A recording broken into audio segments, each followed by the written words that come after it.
ஒரு சின்ன முன்னோட்டம் ட்ரெய்லர் விடுறேன். நீங்கள் உங்கள் தலைவரை கூட்டிகிட்டு வாங்க, அப்புறம் கேட்பேன். அவர் சினிமா மாதிரி நினச்சிக்காரு, ஒரு தடவை சொன்னா 100 தடவை சொன்ன மாதிரி. இங்கே அப்படி இல்லை தம்பி, இங்கே ஒவ்வொரு தடவையும் சொல்லணும். அது இல்லை தம்பி, அது இல்லை. காரை வந்து காலில் கயிறில் கட்டிக்கிட்டு நிறுத்த முடியாது ராஜா, தூக்கி விட்டு போயிடுவாங்க. இது வேற ஆட்டம் தம்பி, இது வேற ஆட்டம். ரஜினிகாந்த் அவர்கள் அரசியல் கட்சி ஆரம்பிப்பது சர்வ நிச்சயம். அவருக்கு இப்ப வந்தாலே 20 விழுக்காடு வாக்கு உறுதி. எந்த தெருவில் வச்சு கருத்து கணிப்பு கணிச்சீங்க நீங்க? என்ன வேலை உங்களுக்கு? என்ன வேலை?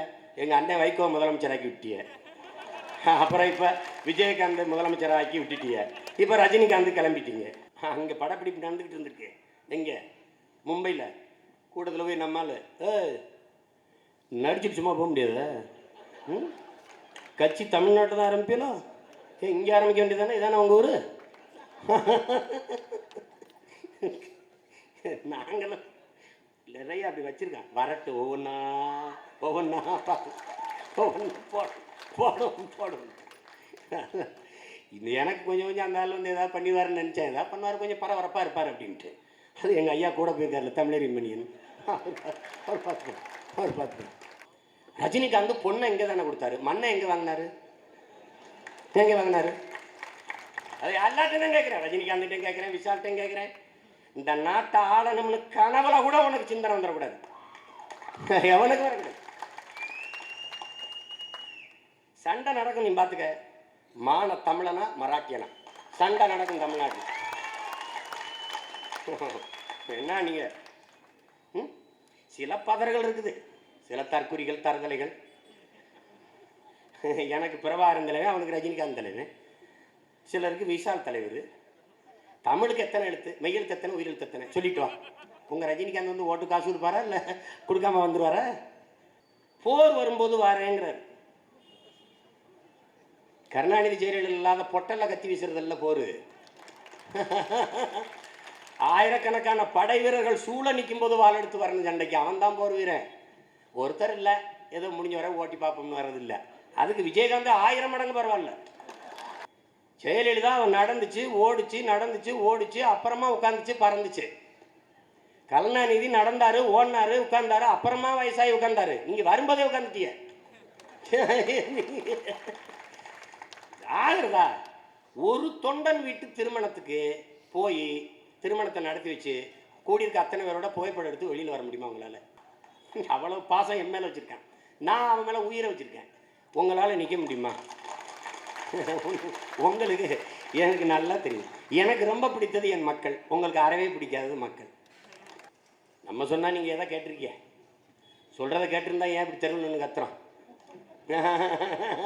பேச்சு இறங்கி பேசுனா பேச்சு நல்லா இருந்ததுன்னு சொல்கிறதில்ல, ஸ்பீச் சூப்பர். எனக்கு பைத்தியக்கார போய் பண்ணிக்கிறேன் அனுப்புகிறான். என் தம்பி சொன்ன மாதிரி அவனே நேரில் வந்து அவனே திம்பேன் நான். பைத்தியக்கார போய் என்னை யாருன்னு தெரியல அவனுக்கு. பிறந்த உடனே நர்ஸு வரல கடிச்சவன் நான். எங்கள் அம்மா சொல்லு, நான் இளையாங்குடி மருத்துவமனையில் பிறந்தவன். பிறந்த உடனே நர்ஸு வரல கடிச்சிட்டேன். பிறந்த உடனே சின்ன பிள்ளையா இருக்கும்போது, உங்கள் கிராமத்தில் பிறந்தவங்களுக்கு தெரியும், சேனை தண்ணின்னு இருக்குது. அது வந்து சீனியை கரைச்சி சர்க்கரையை கரைச்சி தொட்டுப்பாங்க. எனக்கு எதில் தொட்டு வச்சாங்க தெரியுமில? சாராயத்தில்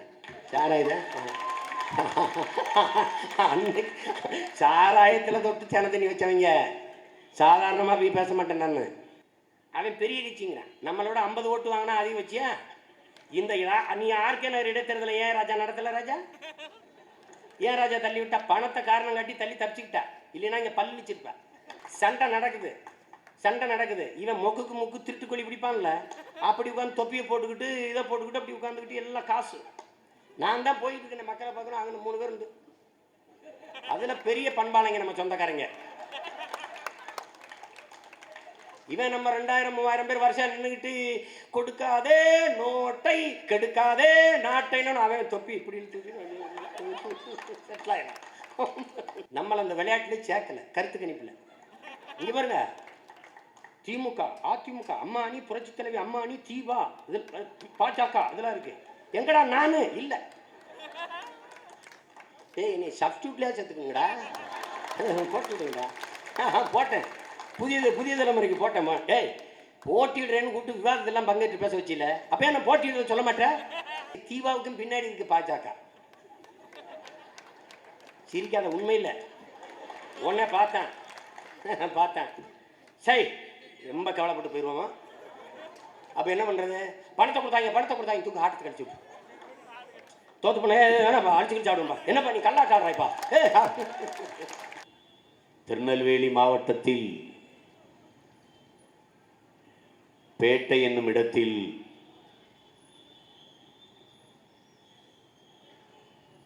மியாகான் என்கிற ஒரு பெருந்தகைக்கு மகனாக பிறந்தவர். திருவிதாங்கூர் சமஸ்தானத்தினுடைய அரசர்களுக்கு துணிகளை விற்கிற வர்த்தகத்தை செய்த குடும்பத்தில் பிறந்தவர்.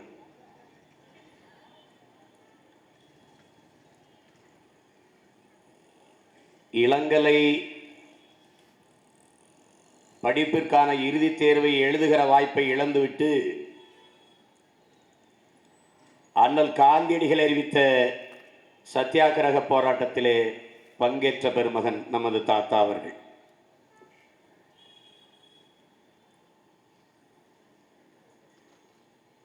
அவருடைய இளம் வயதிலேயே முஸ்லிம் லீக் கட்சியிலே இணைந்து பணியாற்றியவர்.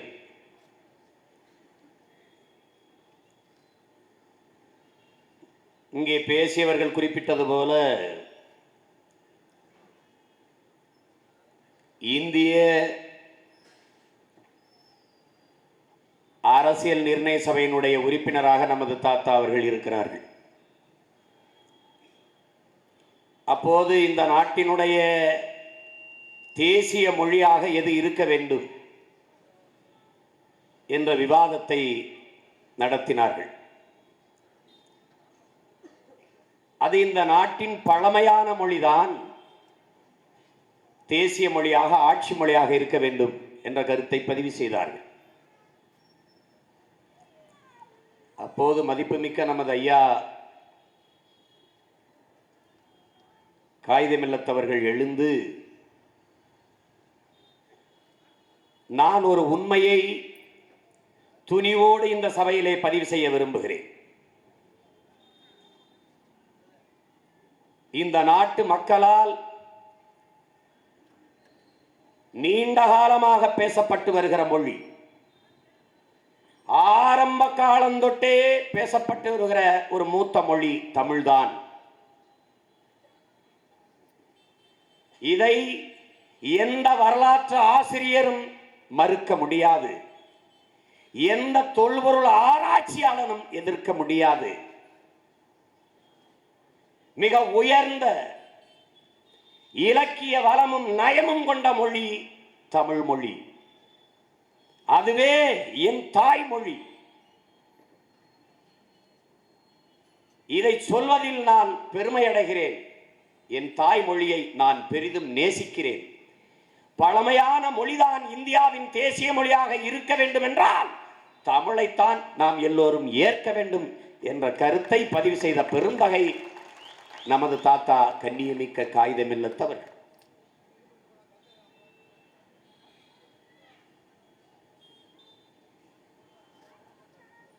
அளப்பரிய தியாகங்களை இந்த மண்ணுக்கும் மக்களுக்குமாக செய்தவர். அவர் இவ்வளவு தூரம் புகழ் பெற காரணம், பல்வேறு பதவிகளை வகித்தார், தோல் ஏற்றுமதி செய்தார், கறி ஏற்றுமதி செய்தார், பெரிய செல்வந்தராக இருந்தார். ஆனால் வாழ்வில் இறுதி வரை எளிமையும் நேர்மையுமான வாழ்க்கையை நடத்தினார். அவருக்கு தெரியாது, ஒரு காலம் கடந்து நமது பேர பிள்ளைகள் நம்மை போற்றுவார்கள், பெருமைப்பட பேசுவார்கள் என்று அவருக்கு தெரியாது. இதைத்தான் தமிழ் மறை சொல்லுகிறது, வையத்துள் வாழ்வாங்கு வாழ்பவன் வானுரையும் தெய்வத்தில் வைக்கப்படும் என்று பாடுகிறது. அப்படி வாழ்வாங்கு வாழ்ந்த பெருமகன் நமது தாத்தா காகிதமில்லத்தவர்கள்.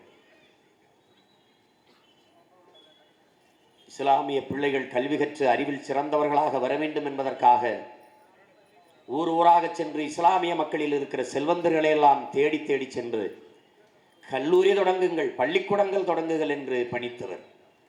14 கல்லூரிகளை தொடங்க வைத்தவர். அதில் ஒன்றுதான் சென்னையில் இருக்கிற புதுக்கல்லூரி, திருச்சியில் இருக்கிற ஜமால் முகமது கல்லூரி போன்றவை. அந்த பெருந்தகை போட்ட விதையில் என்னுடைய தாய் கிராமமான அரணையூருக்கு பக்கத்தில் புதூர் என்கிற ஊரிலே தொடங்கப்பட்ட காஜி கே இப்ராஹிம் அலி உயர்நிலை பள்ளி. அவர் அறிவுறுத்திய அறிவுறுத்தலின் மீது தொடங்கப்பட்டது டாக்டர் ஜாகிர் ஹுசேன் கல்லூரி. இது இரண்டும் இல்லை என்றால் சீமான் ஒரு கல்வியாளனாக இந்த நாட்டில் வந்திருக்க முடியாது என்பதை நாம் புரிந்து கொண்டது.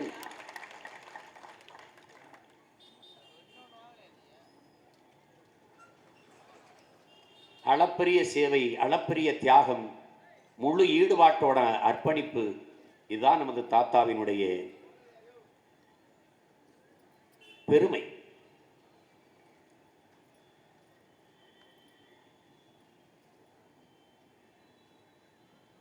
இங்கே பேசிய என்னுடைய தம்பி ஹுமாயூன் அவர்கள் சொன்னார், காலங்காலமாக இந்த மண்ணில் வந்தவன் போனவன் எல்லாம் நம்மை சிறுபான்மை சிறுபான்மை என்று சொல்லி நமக்குள்ளே ஒரு தாழ்வு மனப்பான்மையை தள்ளிவிட்டார்கள். இந்த நாட்டில் சிறுபான்மைக்கு என்று பிரிவு வைக்காத ஒரே அரசியல் இயக்கம் நாம் தமிழர் இயக்கம் மட்டும்தான். என் தம்பி வேங்கை இப்ராஹிம் தான் சொல்லுவான், நம்மாலும் மானங்கட்டு போய் சிறுபான்மை பிரிவின் ஒன்றிய செயலாளர் என்று போட்டுக் கொள்கிறானே என்று சொல்கிறார். இந்த பதவியை கொடுத்தவன் ஆக சிறுபான்மை. இதை அறியாத மடையனாக நாம் இவ்வளவு காலமாக இருந்திருக்கிறோம். இது ஒரு கொடுமை, இது ஒரு கொடுமை. இதையெல்லாம் நாங்க பேசினால் இனவெறி, இனவாதம். நபிகள் நாயகம் ஸல்லல்லாஹு அலைஹி வஸல்லம் அவர்களிடத்திலே கேட்கிறார்கள், ஒரு இனத்தை பேரன்பு கொண்டு நேசிப்பது இனவெறியா என்று கேட்கிறார். அதுக்கு அலைஹி வஸல்லம் சொல்கிறார்கள், இல்லை, மாறாக எது இனவெறி? ஒரு இனம் சார்ந்த மக்கள் பிரிதொரு இனம் சார்ந்த மக்களை ஒடுக்குவது, கொடுமைப்படுத்துவது, தாக்கி அழிப்பது, அது போன்ற செயல்களை செய்கிற போது அதை தடுக்காமல் அதுக்கு துணை நிற்பதுதான் இனவெறி என்று சொல்கிறார். அப்படி என்றால் யார் இனவெறியர்கள்? என் இன மக்களை கொன்று குவித்த போது சிங்களனுக்கு ஆதரவாக நின்ற அத்தனை பேரும் இனவெறியர்கள்.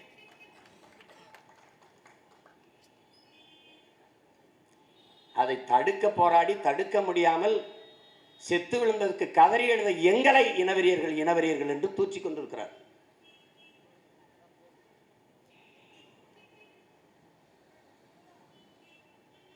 ஒரு தம்பி எழுதியிருக்கிறார், படித்தால் தமிழ்நாட்டில் வேலை கிடைக்காது, நடித்தால் தமிழ்நாடே கிடைக்கும் என்று எழுதியிருக்கிறார்.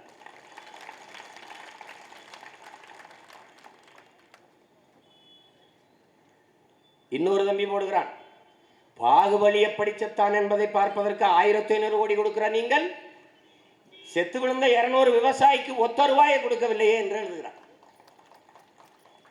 படிக்கும்போது அவ்வளவு வலி.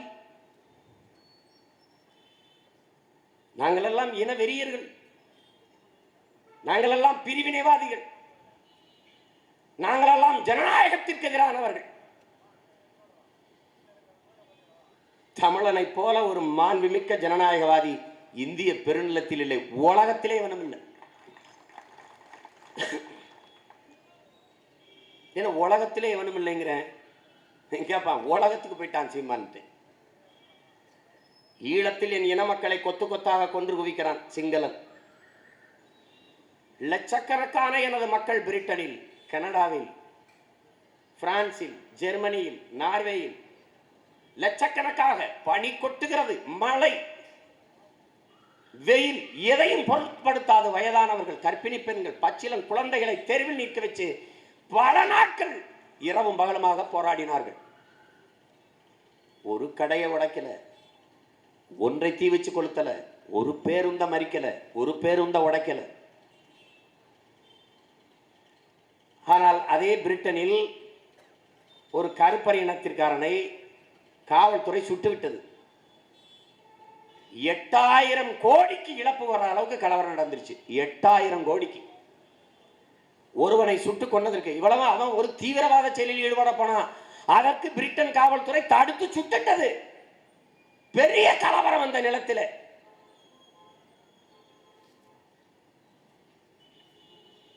எப்படி இருக்கிறது பாருங்க.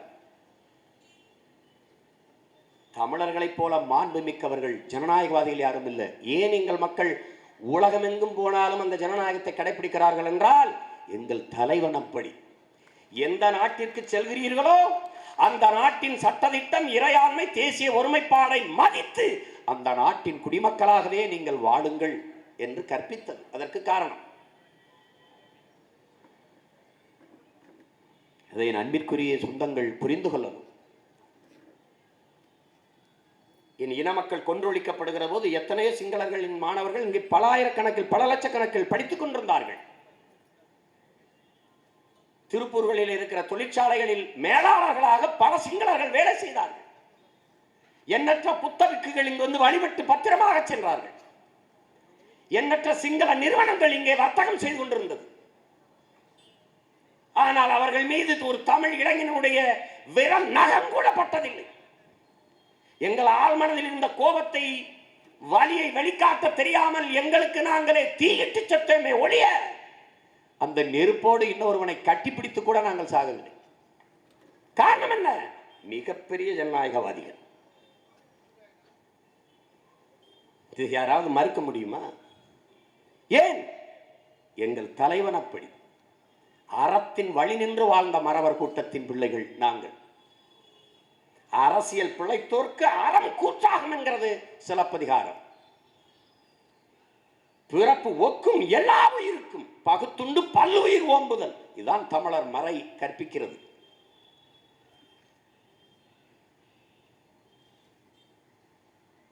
அதை அறிவார்ந்த எனது தமிழ் சொந்தங்கள், என் அன்பு தம்பி தங்கைகள் புரிந்து கொள்ளணும். எங்களை ஏதோ ஜனநாயக துரோகி போலவும், தேச துரோகி போலவும். அது எப்படி இருக்குது? சங்கிலி அத்துக்கிட்டு ஓடுற திருடன் விரட்டி பிடிக்க வர்ற கூட்டத்தில் சேர்ந்துக்கிட்டு பிடிங்க பிடிங்க திருடன் திருடன் என்று சொல்வது போல, இந்த நாட்டின் உண்மையான தேச துரோகி அவனோ அவன் எங்களை எல்லாம் தேச துரோகி என்று சொல்லிக் கொண்டிருக்கிறார்.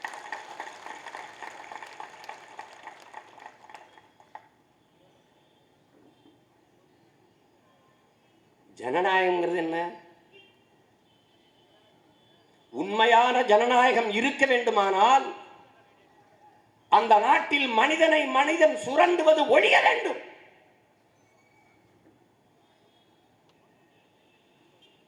மனிதர்களிடத்தில் சமத்துவமின்மை நீடிக்கிற வரை அது ஜனநாயகம் இல்லை. அங்கு ஜனநாயகமே இருக்க முடியாது என்கிறான் கீவ புரட்சியாளன் பிடல் காஸ்ட்ரோ. இதை நல்ல விளங்கணும். அந்த தத்துவத்தோடு இந்த நாட்டை ஒப்பிட்டு பாருங்கள் என் அன்பிற்குரியவர்களே, என் உடன் பிறந்தவர்களே. இது உண்மையிலே ஜனநாயக நாடா? இது ஜனநாயக நாடு. தமிழர் நாட்டை யாரும் வரலாம், யாரும் ஆளலாம், இவர்கள் சொல்லுகிற தத்துவம். அப்படி என்றால் உங்கள் வீட்டை திறந்து விடுங்கள், எனக்கு வீடு இல்லை, நானும் வந்து வாழலாமா? இது எவ்வளவு பண்பாடற்ற செயலோ அதைவிட கொடுமையானது. எனக்கு தாய் நிலமும் தாயின் வீடும் தாயும் ஒன்றுதான். யாரும் வரலாம். ஏன் வரக்கூடாதா? ரஜினிகாந்த் வரலாம். யாரும் வரலாம். ஜனநாயக நாடு. சரி, யாரும் வரலாம், தமிழர் நாட்டை ஆளலாம், ஆளுங்க. சீமான் தமிழன் தான் தமிழ்நாட்டை ஆள வேண்டும் என்று சொல்கிறானே, அது இனவாதம், அது இனவெறி. அப்படி என்றால் ஜனநாயக நாட்டில் யார் வேணாலும் கோயிலுக்குள்ள சென்று மந்திரம் சொல்லி மணி அடிக்கலாமே. அந்த உரிமை ஏன் எனக்கு இல்லை? இதை சொல்றதெல்லாம் யாரு? ஒரு இனவாதத்தை தூண்டுகிறார், இனவெறியை தூண்டுகிறார், செப்பரேஷனை உண்டு பண்ணுகிறார். இதையெல்லாம் சொல்வது யார்? யார் சொல்றா? கோயிலுக்குள்ள ஒரு குறிப்பிட்ட சாதிதான், குறிப்பிட்ட இனம்தான், குறிப்பிட்ட மொழியில் தான் வழிபட வேண்டும் என்பது இனவாதமா இல்லையா? இனவெறியா இல்லையா? இதையே இந்த ஜனநாயகவாதிகள் பேசுவதில்லை. யார் வேணா நாட்டுக்கு வரலாம், ஆளலாம். அப்ப யார் வேணாலும் கோயிலுக்குள்ள போகலாம், மணி அடிக்கலாம், மந்திரம் சொல்லலாம். வா, சரியான ஜனநாயகவாதி பேசு. எப்படி இருக்கு? அந்த வாய்ப்பு எனக்கு ஏன் தரப்படவில்லை? ஏன் தரப்படல? எல்லோருக்கும் சரியான சமமான கல்வி இருக்கா? ஜனநாயகம் பேசுற.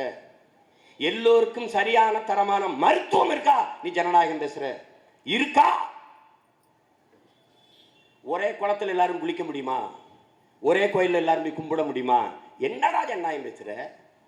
என்ன ஜனநாயகம் பேசுற? ஜெயலலிதாவுக்கு கீழே வந்து பார்க்கிறாரு, எனக்கு யார் வந்து பார்ப்பாரு? கீழே வந்து பார்ப்பாரா? யார் வந்து பார்ப்பார்? மருத்துவம் யார் பார்ப்பார்? இங்க ஒவ்வொரு பாடத்தையும் ஒவ்வொரு ஆசிரியர் நடத்துறாரு, எனக்கு எல்லா படத்தையும் ஒரே ஆசிரியர் நடத்தினாரு. இதான் ஜனநாயகமா? இதான் சமத்துவமா? சகோதரத்துவமா?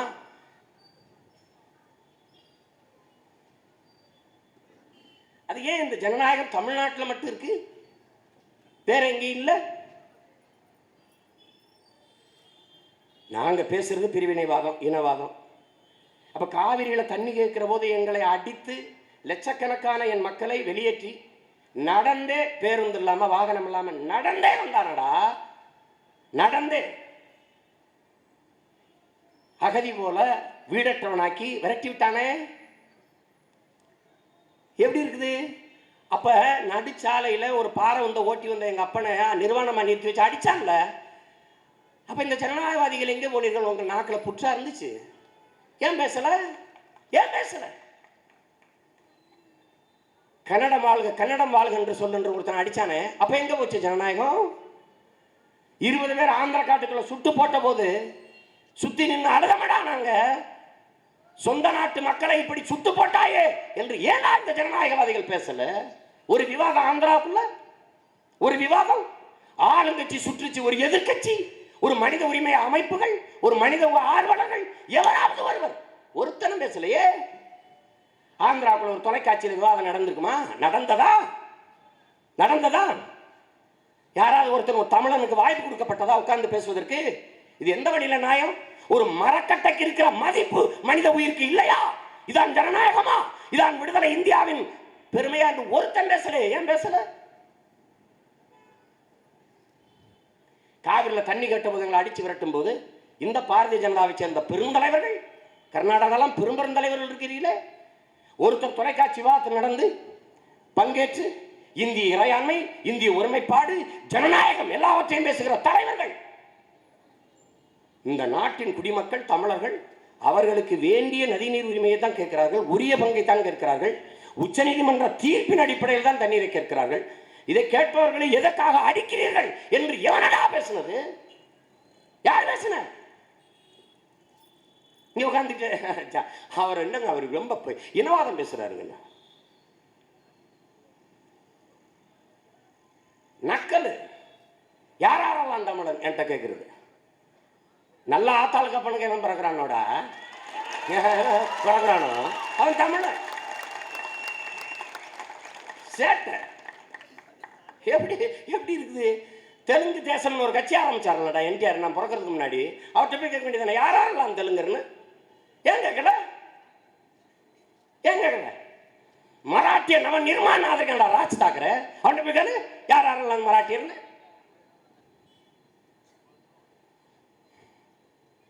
எப்படி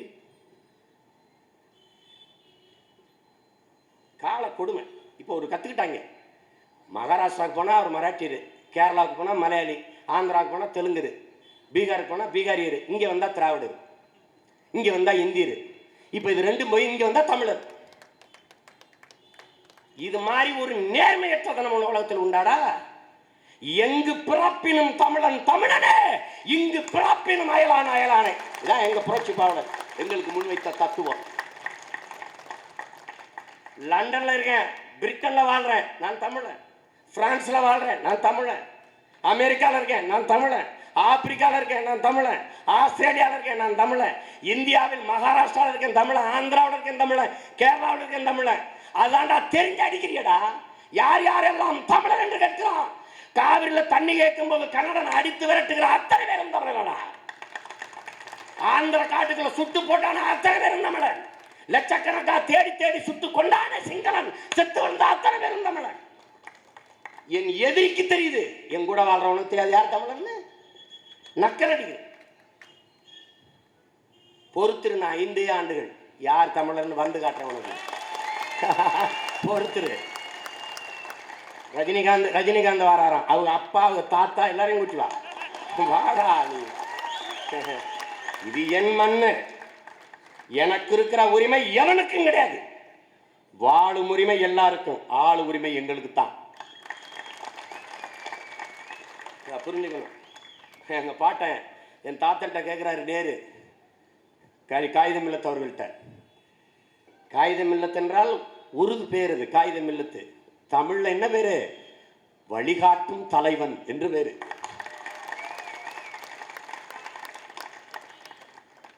நேரு கேட்கிறாரு, நம்ம காங்கிரஸ் கட்சியிலே நீங்க வேட்பாளரா நில்லுங்கன்ட்டு. தாத்தா என்ன சொல்லிப்பாரு நினைக்கிற? நாங்க தனிச்சு நிக்கிறோம், நாங்க தனிச்சே நிக்கிறோம் என்று தன்மானத்தோடு நம் தாத்தன் சொன்னான். அதேதான் அவன் பேரை நானும் சொல்றேன். எவனோடும் கூட்டு இல்ல, தனிச்சே நிப்பேன்.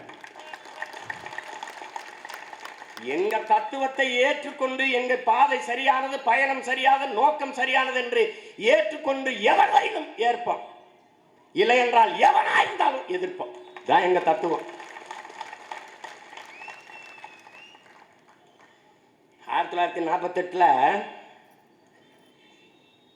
இந்தியா பிரிஞ்சிருச்சு, பாகிஸ்தான் பிரிஞ்சிருச்சு. முஸ்லீம் லீக்ல ஐயா இருக்கிறாங்க. அப்ப பாகிஸ்தானுக்கு ஒரு முஸ்லீம் லீக்கு, இந்தியாவுக்கு ஒரு முஸ்லீம் லீக்கா ரெண்டா பிறக்குது கராச்சியில. அப்ப நம்ம தாத்தாட்ட லியாக்கத் அலி கான் அங்க இருக்கிற அந்த பாகிஸ்தான் முஸ்லீம் லீக்குடைய தலைவர் கேட்கிறார்,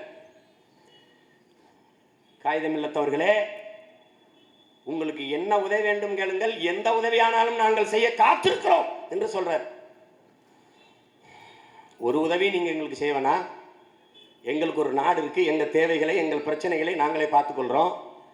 ஆனால் நீங்கள் உங்கள் நாட்டில் வாழ்கிற இந்துக்கள், சீக்கியர்கள், கிறிஸ்தவர்களை பத்திரமாக பார்த்துக் கொள்ளுங்கள், அது போதும் எனக்கு என்று சொல்றார்.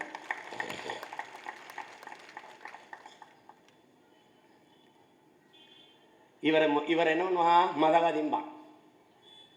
எப்படி முத்துராமலிங்க தேவரை சாதி தலைவரை காட்டினாங்களோ, எப்படி காமராஜர் என்ற ஒரு பெருந்தலைவரை சாதி தலைவர் ஆக்கினாங்களோ, எப்படி பூலித்தேவ, வேலுநாச்சியார், மருதுபாண்டியெல்லாம் சாதியை குறியீடா மாறிச்சோ, தீரன் சின்னமலை எப்படி கவுண்டர் சாதிக்கான ஒரு குறியீடா மாற்றி நிறுத்தினாங்களோ, நாளைக்கு நான் செத்தா கூட ஒரு சாதி தூக்கிட்டு வருவான். அதை நான் ஒன்று படித்தேன். நல்லவனை சாதி பயன்படுத்திக்கிறோம், கெட்டவன் சாதியை பயன்படுத்திக்கிறான். இதான் தத்துவம்.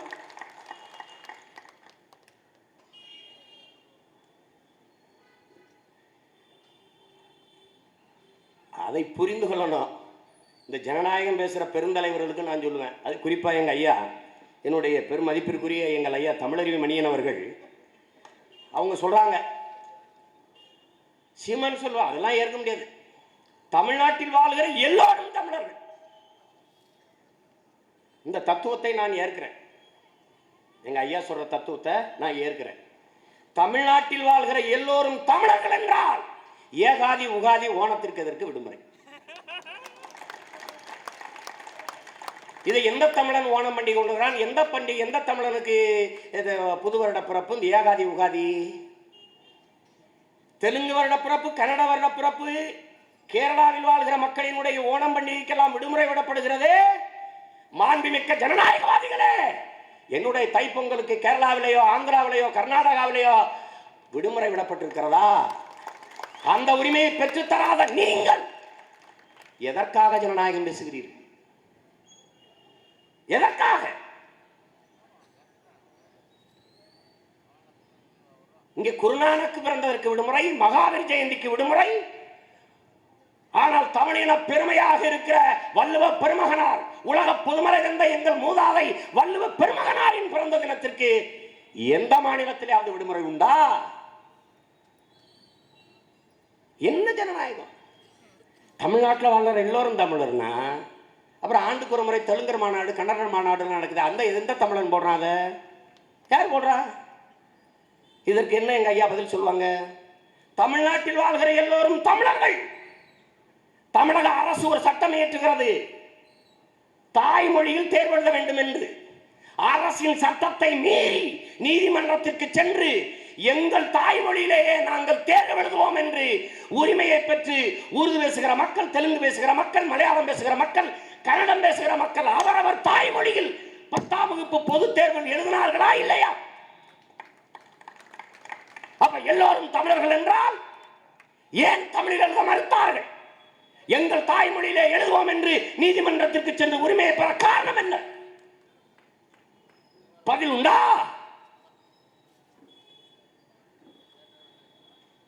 இங்க கூடி இருக்கிறவெல்லாம் சின்ன பைய, நீங்க சொல்றீங்கள விடல பசங்க, அது இல்ல, ரொம்ப விவரமான பசங்க.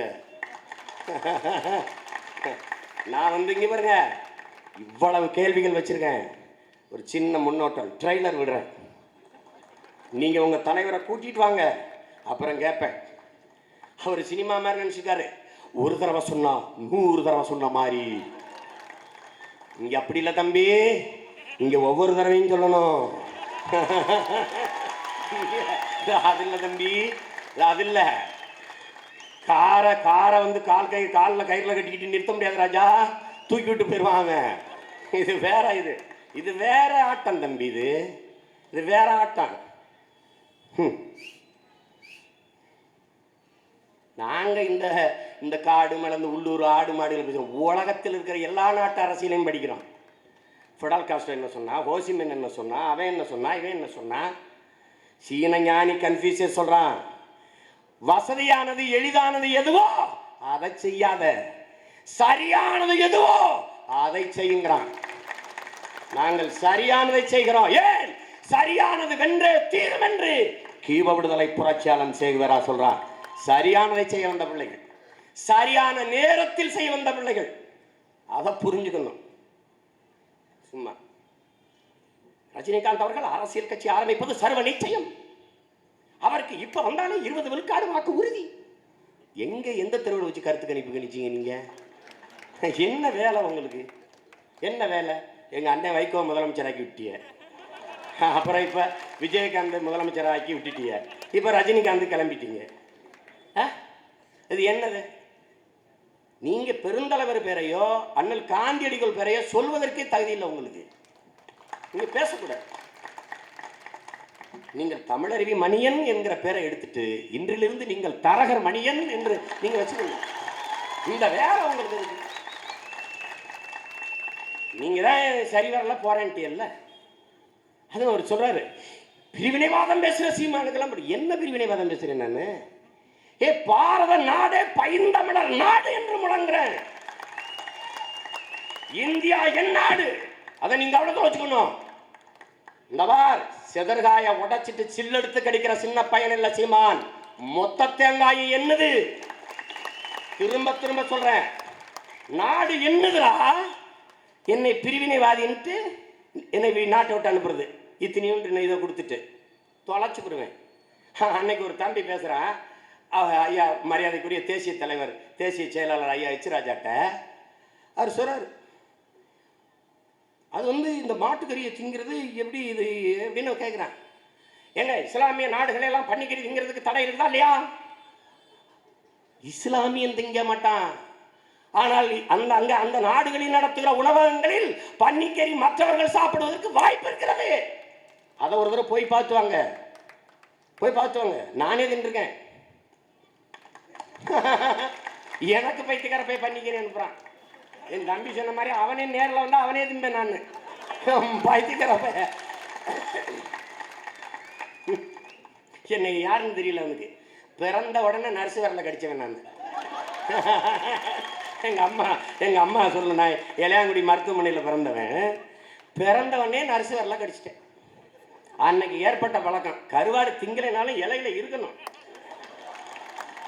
நாக்கு அனுப்பினாலும் கண்ணுக்கு தெரியணும் கருவாடு இருக்குடா.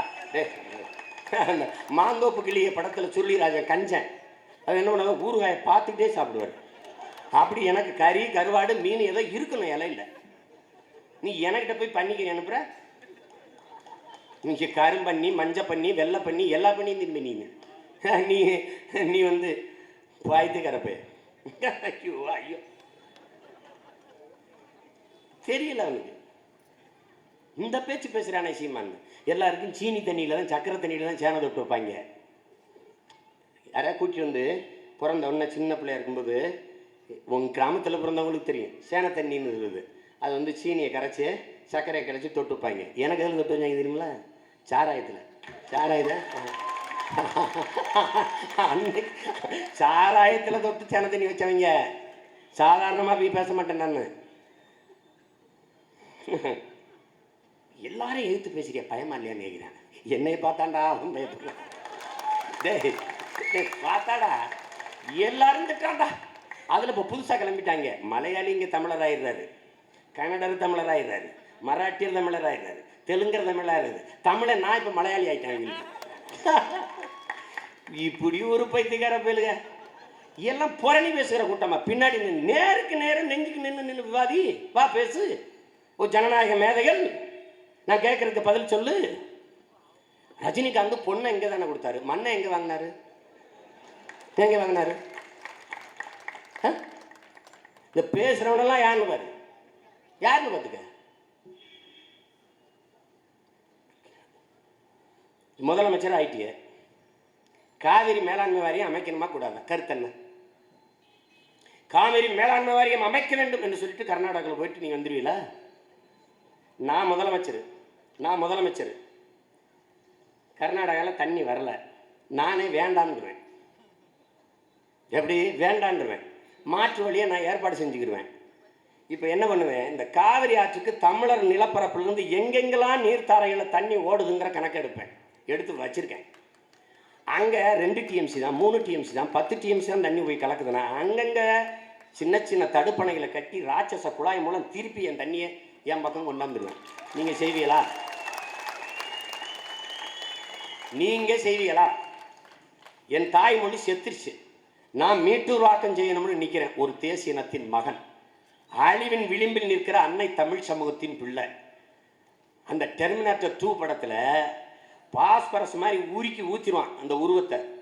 கடைசியாக தனித்தனியாக இருக்கும், ஒரு துளி ஓடி வந்து எல்லாம் உருண்டு மறுபடியும் உருவமாயிரும். அப்படி கடைசி உயிர் துளியாக இருக்கிற பிள்ளைகள் நாம் தமிழர் பிள்ளைகள். நாங்கள் இதிலிருந்து உருண்டு மீண்டு இழந்துன்னு நினைக்கிறோம்.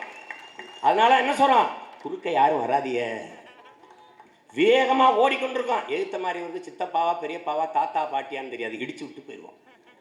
அதனால வேணாம்ங்கிறோம், வெறி கொண்டு நிற்கிறோம். உம்மன் சாண்டி சொன்னார் பாருங்க, ரொம்ப நாளைக்கு பிறகு அந்த மண்ணின் இளைஞர்கள் வெறி கொண்டு அதிகாரத்தை கேட்கிறார்கள். கொடுங்கிறாங்க பாருங்க, கொடுங்கிறார். அவர்கள் வென்று அதிகாரத்திற்கு வந்தால் என்னை அழைக்காவிட்டாலும் அவர்களை முதல் வரிசையில் இருந்து வாழ்த்துவேன் என்று சொல்றாரு. அந்த உணர்வு எல்லாருக்கும் வரும். நான் வந்து இங்க பாரு, நாங்க எந்த நம்பிக்கையில் இருக்கோம்னா, நீ யாரு வந்தாலும் வரலைனாலும் ஒரு நாள் நீ என்னை விட்டா உனக்கு நாதி இல்லைன்னு வந்துடும். நீ நல்லா பார்த்துக்க. ஐயா ஸ்டாலின் வரட்டும், ரஜினிகாந்த் வரட்டும், அப்புறமும் நீ பிச்சை எடுத்துட்டு தான் இருப்ப, குடத்தை தூக்கி தண்ணி போயிட்டு தான் இருப்ப. நான் வந்தா தான் உனக்கு இந்த தரித்திரம் ஒழியும். உரிமை என்பது என்ன? இன்னைக்கு எல்லாரும் மாநாடு, தமிழர் உரிமைக்கு மாநாடு, தமிழர் உரிமைக்கு கூட்டம். தமிழர் உரிமைகளிலேயே மிக முதன்மையான உரிமை இந்த மண்ணை, இந்த இனம் சார்ந்த மகன் தமிழனே ஆள்வதுதான் அவன் உரிமையிலேயே மிக முதன்மையான உரிமை. அந்த உரிமையை என்கிட்ட கொடுத்துரு, நீ எந்த உரிமைக்கும் போராட வேண்டாம். இப்ப நான் முதலமைச்சர், கதிராமங்கலத்தில் 2000 போலீஸ் நின்று என் மக்களை வெளியேற்றுமா? நினைச்சு பாரு. மீத்தேன் எரிகாற்று கையில் கார்பன் கையெழுத்தாயிருக்குமா? ஆந்திர காட்டுக்குள்ள சுட்டு போட்டுருவார சந்திரபாபு நாயுடு? எண்ணமே வந்திருக்காது, கனவுல கூட வராத சுற்ற முடியும்னு. ஏன்? 50 பேரும் பெட்டி கட்டி அங்கே போயிடுவான். சொல்லு, நான் முதலமைச்சர், படகை பறிச்சு வச்சிருவானா? சிங்களம் எத்தனை பேர் கடை வச்சிருக்கான், எத்தனை பேர் கல்லூரியில் இருக்கான், எத்தனை பேர் தொழில் செய்கிறாங்கிற பட்டியலை வச்சிருப்பேன். அத்தனையும் பிடிச்சிருவேன், படகு கூட திறந்து விடுறேன். அவர் வந்து ஏதோ ஒரு பைத்தியக்கார பயில கத்திட்டு இருக்காங்க, கூட்டத்தில் முச்சந்தியில் கத்திட்டு செத்து போயிறாங்கன்னு நினச்சிட்டு இருக்கான். இப்போ என் தாய்மொழியை மீட்டுருவாக்கணும் செய்யணும்னு நினைக்கிறான். அவன் இந்தியை படிங்கிறான், நாங்கள் தமிழை படிங்கிறோம். தமிழ் படி, தமிழ் சாவனிசம், தமிழ் பாசிசம், தமிழ் சேடிசம் இவன். அப்ப இந்தியை கட்டாயமா படி, இது இந்தி தீவிரவாதம் இல்லையோ? சமஸ்கிருதம் கட்டாயம் படி, அது சமஸ்கிருத சாவனிசம் இல்லையோ? சமஸ்கிருதம் நான் படிக்கிறேன், எந்த கோயிலில் மணி அடிக்கிறதுக்கு வாய்ப்பு வருது? இந்தியை படிக்கிறீங்க, வட மாநிலங்களில் வேலை. இந்தியை படித்த இந்தி தாய்மொழியாக கொண்ட மாநிலம் அத்தனையிலே வேலையில் தண்ணீர் அடைஞ்சிக்கா? இந்தியை பிடித்தால் அங்கே வேலை கிடைக்கும்னா இங்கே வா என்னோட. இந்த குல்ஃபீஸ் விற்கிறவன் யாரு? இந்த பானிபுரி, சோம்பப்படி, சொட்டு விற்கிறவன் யாரு? என் வீட்டில் வாட்ச்மேன் நினைக்கிறவன் யாரு? அந்த வாயில் கவலை நினைக்கிறவன் யாரு? யாரு? தமிழக வீதியில் டோல்ல நின்றுக்கு தருமக தமிழ் நகிகே, நான் மணி நகிகே. அதெல்லாம் யாரு? என்னடா பைத்தியகாரத்தனம் பண்றீங்க? நான் வந்துட்டேன் முதலமைச்சர். எங்க ஐயாட்டே கேட்கிறேன், தமிழறி மணியன் ஐயாட்டே கேட்கிறேன். உங்க முதலமைச்சர் வந்துட்டாரு ரஜினிகாந்த், நான் வந்துட்டேன். இப்ப நான் என்ன பண்றேன், பிள்ளைகள்கிட்ட கேட்கிறேன், ஏப்பா ஹிந்தி படிக்கிற? ஐயா வட மாநிலங்களில் வேலை, நல்லா படியா, படிக்க வாய்ப்பு தரையா? படிக்க வாய்ப்பு எடுத்து தரேன், படி. அப்புறம் ஐயா ஏன் இங்கிலீஷ் படிக்கிறப்பா? ஐயா வெளிநாடுகளில் வேலையா, America, Australia, France, Japan, Germany, Britain எல்லா நாடுகள்லையும் வேலையா? மகராசனா படி, படிக்க வாய்ப்பு எடுத்து தரையா? வாய்ப்பு தர்றேன். ஆனா ஐயா இங்கிலீஷ் படித்தால் அந்நிய நாடுகளில் வேலை, இந்தி படித்தால் வட மாநிலங்களில் வேலை, தமிழ் படித்தால் மட்டும்தான் ஐயா தமிழ்நாட்டில் வேலை. போடுவேன் சட்டம். எப்படி போடுவேன்? சட்டம் போடுவேன். பிற மாநிலங்களில் 80 விழுக்காடு அந்தந்த மாநில மக்களுக்கு வேலை வாய்ப்பு, 20 விழுக்காடு தான், 10 விழுக்காடு தான் பிற மொழி வழி தேசிய மக்களுக்கு வாய்ப்பு. ஆனால் தமிழ்நாட்டில் எங்களுக்கு 20 விழுக்காடு வேலை வாய்ப்பாவது தாருங்கள் என்று போராடுகிற நிலையில் நானும் என் மக்களும் நிற்கிறோம். இதை புரிந்து கொள்ளணும். கத்துறான் சீமானா 5000 ஆண்டுகளாக வாங்கி வந்த ஆட்டி, அந்த வலி சும்மா பேசிட்டு இருக்க முடியாது. நான் முதலமைச்சர் ஆயிட்டேன், நெய்தல் படைன்னு ஒன்றை கட்டுவேன், மீனவரையே அதில் எடுப்பேன் பணிக்கு. அவனுக்கு கல்வி தகுதி கிடையாது, அவனுக்கு உடல் தகுதி கிடையாது, அவனுக்கு தகுதி நீச்சல் தெரியும், படம் ஓட்ட தெரியும், அதுவே தகுதி, தேர்வு பண்ணிடுவேன். சிறப்பு பயிற்சி கொடுப்பேன், சிறந்த பயிற்சி கொடுப்பேன், போர் பயிற்சி, மிக உயர்ந்த தரமான ஆயுதங்களை கையில் கொடுப்பேன். எப்படி பண்ணேன் பாரு. இங்க பாரு, இது சிங்கள உளவுப்படையும் சில உளவுக்காரனை எடுத்துக்கிட்டுப்பேன், அங்கே வேண்டி கொடுப்பேன். நான் வந்தால் அது நடக்கும்னு அவனுக்கு தெரியும், ஆனால் அது நடந்துரும்னு அவனுக்கு தெரியும். உனக்கு புரியுது இல்ல? கட்டாயம் நான் இல்லை என்றாலும் இங்க உட்கார்ந்து இருக்கிறதுல ஒருத்தன் இதை நடத்திடுவான். அதை நீங்க கவனத்தில் வச்சுக்க.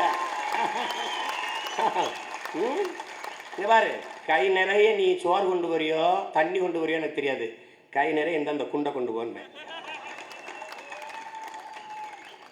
தொட்டான்னு வச்சுக்கடா, தூக்குடா, ஆடா, மிச்சத்தை பார்த்துக்கிறோம். அடிச்ச உடனே நான் பேச மாட்டேன், வந்துட்டேன் எல்லாரும் என்கிட்ட வந்து பேசுவான். என்ன இப்படி பண்ணிட்டீங்க? என்ன இப்படி பண்ணிட்டேன்? என்ன பண்ணிட்டேன்? இந்த நாற்காலியில் உட்கார்ந்து இருக்கிறது எங்க ஆத்தாலும் அக்காவும் தங்கச்சியும் தாலி இருக்கிறத பார்க்கறதுக்கு இல்லை, தாலி அறுக்கிறவனை தலையை இருக்கிறதுக்கு உட்காந்துருக்கேன். இந்த சேட்டையெல்லாம் மலையேறி போச்சு, மலையேறி போயிடுச்சு. நான் அவன் புரிய மாட்டேங்குது அவனுக்கு.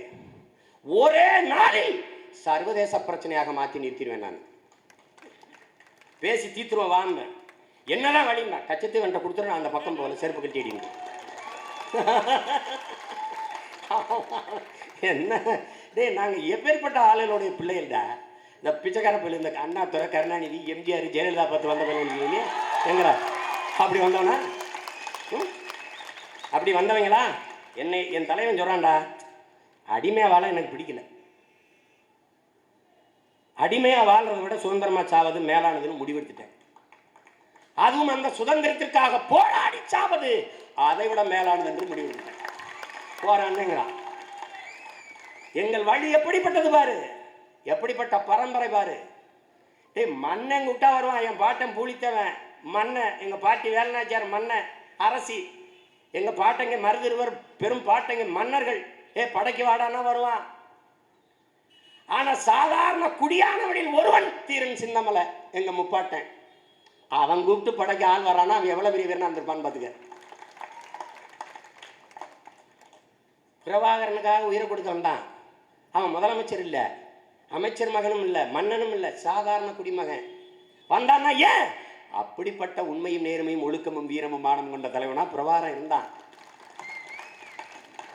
அதாங்க முக்கியம். இப்படிப்பட்ட பரம்பரையில் வந்தவங்க நாங்க. வெள்ளக்காரன் வந்தான், நெற்கட்டும் சேவலாம், ஏதோ ஒரு பாளையமாமே நெற்கட்டும் சேவல ஒரு பூலித்தேவன் ஒரு சிற்றரசர் காணாம அப்படின்னு படையை கிளப்பி வந்தான். அவன் பீரங்கி துப்பாக்கி, எங்கள்கிட்ட வெறும் வாழும் வேலும் தான். அடிச்சாம எங்க பாட்டேன் எப்படி எந்த இடத்துல படையை கிளப்புனானோ அந்த இடம் வரைக்கும் அடிச்சு கொண்டு விட்டு ஓடி இப்போ திரும்பி பார்க்க தொலைச்சு போடுவேன்ட்டாரு. அப்படிப்பட்ட பரம்பரையில் வந்தவங்க நாங்க. எங்களுக்கு முன்னத்தியர்கள் யாரு? எங்களுக்கு அரசியல் தலைவர்கள் யாரு? யாரு? காமராஜ், கக்கனு, முத்துராமலிங்க தேவர், எங்க ஐயா காகித மில்லத்து, சிங்காரவேலர், சிவானந்தம், வாவு சிதம்பரனாரு, அண்ணல் தங்கோ, கியாபே விஸ்வநாதன், மறைமலையடிகள், எப்படி இருக்கான் பாருங்க. திருவி கல்யாண சுந்தரனார், எங்கள் தாத்தங்க ரெட்டமலை சீனிவாசன், அயோத்திதாச பண்டிதர்கள், மாபெரும் தலைவர்களின் வழியில் நடந்து வர. நீ நடிச்சாலே போதும் நாட்டாளுவதற்குன்னா எங்க அப்பா நல்ல கண்ணு போய் சினிமாவில் மறுபடியும் நடிக்க வச்சா குட்டி வர முடியும். என்னங்கடா அது ஒரு 50 வருஷத்துக்கு முன்னாடினாலும் அவரை ஏதாவது வேடம் போட்டாவது நாங்கள் கொண்டு வந்திருப்போம். நல்லவருங்கிறான். அப்போ நாங்களாம் யாரா? நாங்கள்லாம் கெட்டவங்களா? ஓபிஎஸ் தமிழர் தானே சரியா ஆளலை, இபிஎஸ் தமிழர் தானே சரியா ஆளலை. என் சித்தப்பன் தவறு செய்யறான்டா, நான் சொல்றேன். என்ன சித்தப்பா ஆட்சி பண்ற அப்படி பண்ணுன்னு. இப்ப நாங்க சொல்லல, ஆட்சியின் வரைவில் 11ஆம் வகுப்பு பொதுத்தருவா கொண்டு வரும். இந்த இன்னொரு சித்தப்பன் செங்கோட்டையை நடத்திக்கிட்டு இருக்காருல்ல, நீண்ட காலமா பேசி வந்தேன். கல்வியை தரப்படுத்திடுவேன், சரியாக சமமாக அனைவருக்கும் கொண்டாந்துருவேன். முதலமைச்சர் மகனோ, அமைச்சர் மகனோ, அரசு அதிகாரிகள் மகனோ, அரசு கல்லூரி, அரசு பள்ளிகள் படிக்கிற வேலை செய்கிற பேராசிரியர் பெருமக்களின் பிள்ளைகளோ அரசு பள்ளி கல்லூரியில் தான் படிக்க வேண்டும் என்ற சட்டத்தை கொண்டு வருவேன். இப்ப பாரு, அடுத்த வாரத்தில் வரப்போகுது சட்டம்.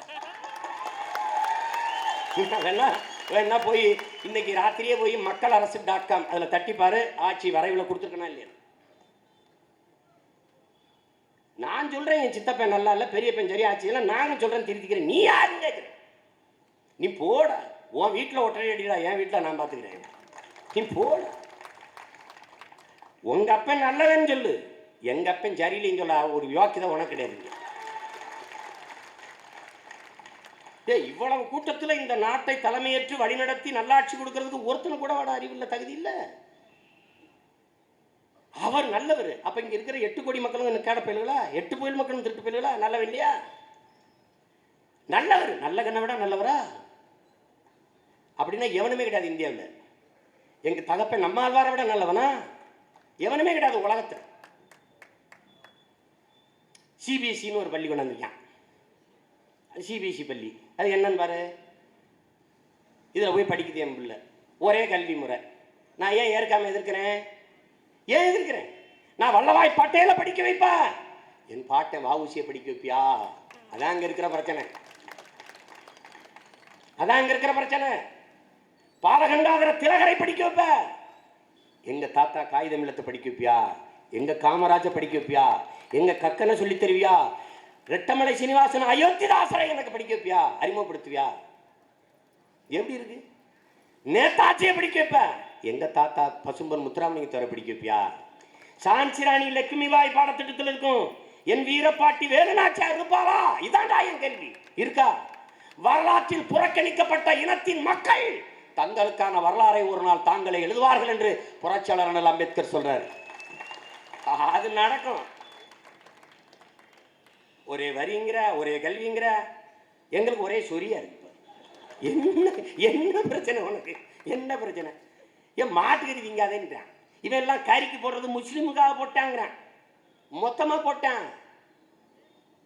இந்தியாவில் இருக்கிற எல்லா உழவர் குடிமக்களும் சாகணும், அதுக்கான வேலை அது. பசு வதைங்கிறான். இது பசுவா? என் பசுவையெல்லாம் வதைத்து கொலை செய்தவர்களே இவர்கள் தான். இது சீம பசு.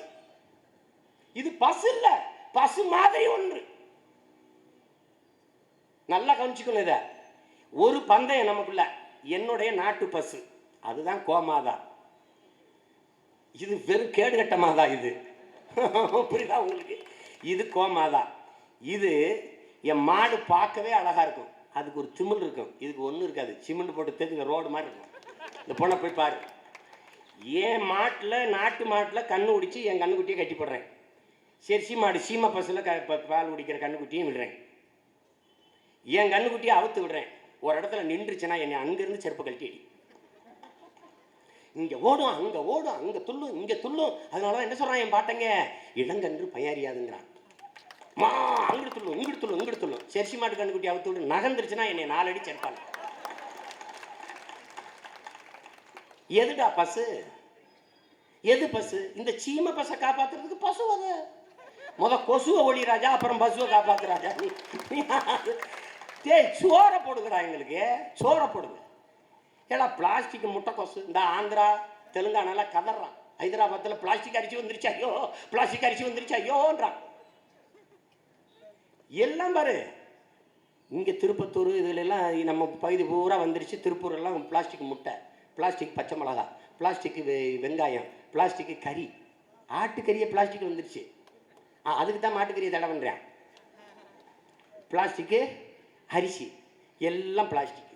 இப்போ என்ன கேட்குறேன், இந்த நாட்டுக்குள்ளே இதெல்லாம் வந்து பிளாஸ்டிக்கில் விற்கப்படுது. இதை நாட்டை ஆளுகிற ஐயா நரேந்திர மோடி அவர்களுக்கு தெரியுமா தெரியாதா? எப்படி தெரியும்? நாட்டுக்குள்ளே இருந்தால் தானே தெரியும்.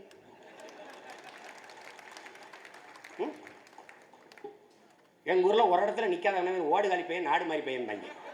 அது மாதிரி ஒரு இடத்துல நிற்கிறது கிடையாது. அங்கே போய் ஜப்பானில் போயிட்டு வாங்க எங்கள் ஊரில் வந்து வியாபாரம் பண்ணுங்க, அங்கே இந்த ரஷ்யாவில் போயிட்டு வாங்க எங்கள் ஊரில் வந்து கடையை தரங்க. நாங்கள் எங்கே வருது? ஒரு சுத்த பைத்துக்காக இருக்கணும். 130 கோடி மக்களுக்கு நீருக்கும் சோறுக்கும் என்ன திட்டம் இருக்கு? என்ன திட்டம் இருக்கு? பிளாஸ்டிக் அரிசி, பிளாஸ்டிக் முட்டைக்கோசு, பிளாஸ்டிக் முட்டை, பிளாஸ்டிக் பச்சை மிளகா, பிளாஸ்டிக் கறி, பிளாஸ்டிக் அரிசி வந்து கொண்டு இருக்கிற நேரத்தில் என்ன எங்க போயிட்டு இருக்கு இந்த நாடு? எப்படி வாழ போறோம்? இதுல கறிக்கு தடை என்பது எதற்காக? இஸ்லாமிய மக்களுக்காக கொண்டு வரப்பட்டது என்பதை எதை வச்சு நம்ம புரிஞ்சுக்கிறோம்? இந்த நோன்பு காலத்தில் அந்த சட்டத்தை கொண்டு வருது. பசு புனிதம் என்று சொல்லி கொண்டிருந்தவன் ஒட்டகத்தை எடுத்தா தடை போட்டான்.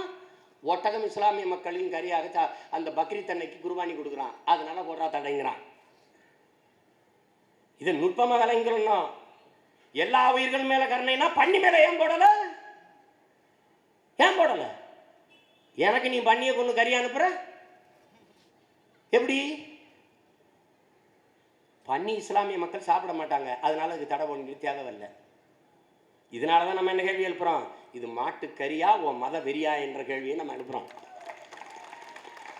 இதை அறிவார்ந்த தமிழ் சமூகத்தின் பிள்ளைகள், என் தம்பி தங்கைகள், எதிர்கால தமிழ் சமூகத்தை வலிமைமிக்க வளமைமிக்க தமிழ் சமூகமாக மாற்றி படைக்க காத்து நிற்கிற இளைய தலைமுறை புரட்சியாளர்கள் புரிந்து கொள்ளணும்.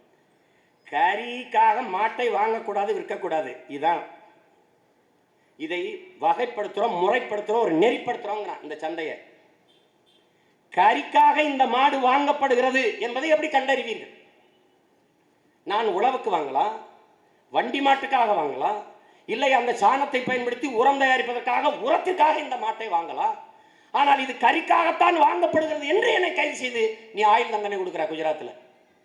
இப்போ சீமானை பிடிக்கலன்னா ஒரு மாட்டை கட்டி போட்டு இந்த மாட்டை கறிக்காக வாங்கிட்டாருன்னு தூக்கி உள்ள போடலாம். எப்படி இருக்கு பாரு. இப்ப கறிக்காக மாடு வாங்கவோ விற்கவோ கூடாது என்றால், மாடு வாங்கவோ விற்கவோ முடியாது என்ற நிலை உருவாகுமானால் யாரும் மாடு வளர்ப்பார்கள்? மாட்டையே அழித்து முடிப்பதற்கான வேலை நடக்கிறது. பாலின் சந்தை மதிப்பு பல லட்சக்கணக்கான கோடிகள். இதற்கு பெரும் முதலாளிகளை அந்த தொழிலில், அந்த வர்த்தகத்தில் இறக்குவதற்கு கார்பரேட்டுகளின் கைக்கூலியான இந்த அரசு மாடுகளை ஒழிக்க நினைக்குது. இயற்கை உரத்தில் இருந்து வேளாண்குடி மக்களை வெளியேற்றி ரசாயன உரங்களை சந்தைப்படுத்துவதற்கு நாட்டு மாடுகளை ஒழிக்க நினைக்குது. இந்த ஜல்லிக்கட்டுக்கு தடையை போட்டு முடிக்க நினைச்சது, அது முடியாதவன வேற வழியில திரும்புறான். எப்படி நம்ம இலவசம்னா அதை விட்டுட்டு விலையில்லா மடிக்க நீ விலையில்லா சேர்க்கணும், அப்படி வேற வழியில வர்ற. இந்த மீத்தேன் எடுக்காத ஹைட்ரோ கார்பன் வந்தால அது போல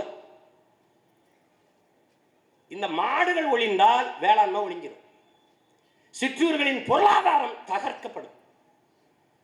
அந்த கிராம மக்கள் தற்சார்பு பொருளாதாரத்தை சார்ந்திருப்பார்கள்.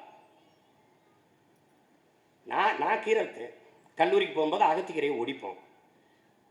சைக்கிளில் கட்டிக்கிட்டு எங்கள் அம்மாவை முன்னாடி உட்கார வச்சுக்கிட்டு பெரிய இதில் சைக்கிள் டீப்பை போட்டு கட்டிக்கிட்டு போவோம். புதூர் இளையாண்டில் போய் கடைகளில் போடுவோம். எங்கள் ஐயா சிக்கன் தரும் மரக்கார கடையில் போட்டோம். சாயந்தரம் திருப்பி வரும்போது விற்றுட்டு காசு கொடுப்பாங்க. விடுமுறை நாள்களில் நான் எங்கள் அம்மாவும் தெரு தெருவா புதூரில் போய் கீரை கட்டுக்கு 1000 ரூபா 1000 ரூபான்னு விற்போம். கத்தரிக்காய் அது மாதிரி விற்போம். வெண்டைக்காயை விற்போம். தக்காளியை விற்போம். இதுக்கு பேர் என்ன? தற்சார்பு. என் கிராமத்தில் என் மக்களுக்கு தேவையானதை என் நிலத்திலிருந்தே கொண்டு போய் சேர்த்து நானும் வாழ்வேன், அவனுக்கு உணவு தேவை கொடுப்பேன். இதுதான் தற்சார்பு, சிற்றூர்களின் பொருளாதாரம். இதை காலி பண்ணிக்கலாம் மாடை ஒழிச்சிட்டாங்க.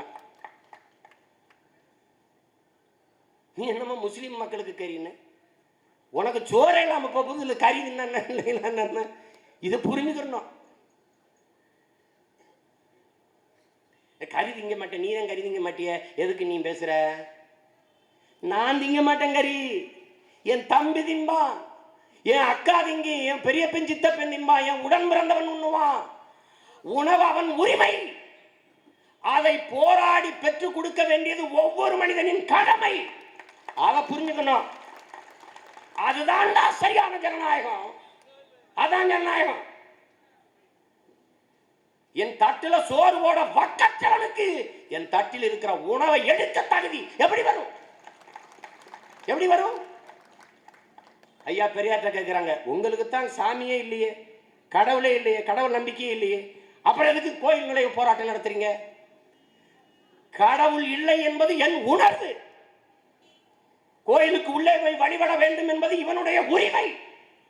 அவன் உரிமையை உயிரை கொடுத்தேனும் போராடி பெற்றுக் கொடுக்க வேண்டியது எங்கள் கடமை. இதத்தான் வால்டர் சொல்றான். உன் கருத்தை நான் ஏற்கல, எதிர்க்கிறேன். ஆனால் அந்த கருத்தை சுதந்திரமாக சொல்வதற்கான உரிமையை என் உயிரை கொடுத்தேனும் பெற்றுக் கொடுப்பேங்கிறான். அதான்டா ஜனநாயகம். அப்படிப்பட்ட ஒரு ஜனநாயகம் இருக்கா? மோடி ஒளிகள்னா குண்டாசு வாங்கிடும். ஒரு தடவை என் மேல பாச்சேன் நீனு சொல்லித்தான் பூச்சாண்டி பண்ணி தான் பாக்குற. உள்ள போடு. பூட்டிய இரும்பு கூட்டின் கதவு திறந்தது, சிறுத்தையே வெளியே வா. எளியன உன்னை இகழ்ந்தவர் நடுங்க, புலியன செயல் செய்ய புறப்படு வெளியே. சிம்பு பறவையே சிறகை விரி, விழி எழு சிங்க இளைஞனே, திருப்பு முகம் திறவிழி. இங்கு நாட்டிற்கு இழி கழுதை ஆட்சியாங்கிறான்.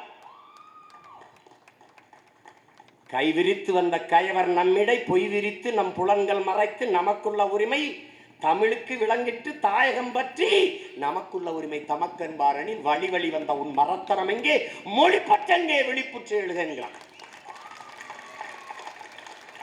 அதை எல்லாத்தையும் கேட்கிறேன், ரஜினிகாந்த் கேட்கிறேன், விஷால்ட்டையும் கேட்கிறேன். இந்த நாட்டை ஆளணும்னு கனவுல கூட உனக்கு சிந்தனை வந்துடக்கூடாது.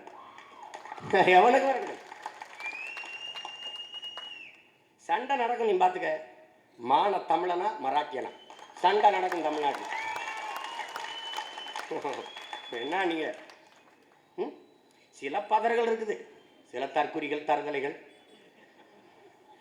எனக்கு பிரபாகரன் தலைவர், அவனுக்கு ரஜினிகாந்த் தலைவர், சிலருக்கு விஷால் தலைவர். தமிழுக்கு எத்தனை எழுத்து, மெய்யெழுத்து எத்தனை, உயிரெழுத்து எத்தனை சொல்லிட்டு வா. திருக்குறள் எத்தனை அதிகாரம், எத்தனை குறட்பா இருக்கு சொல்லிட்டு வா. அகநானூறு புறநானூறு படி. நான் கேட்கறதெல்லாம் யாருன்னு சொல்லு. சங்கரலிங்கனார் யாரு? அவருக்கு சிலை எங்க இருக்கு? அயோத்தியாசர், ரெட்டமலை பண்டிதர், ரெண்டு ரெட்டமலை அயோத்தியாச பண்டிதர், ரெட்டமலை சீனிவாசன், என் தாத்தங்கெல்லாம் உனக்கு தெரியுமா? எங்க இருக்காங்க? வரலாறு என்ன?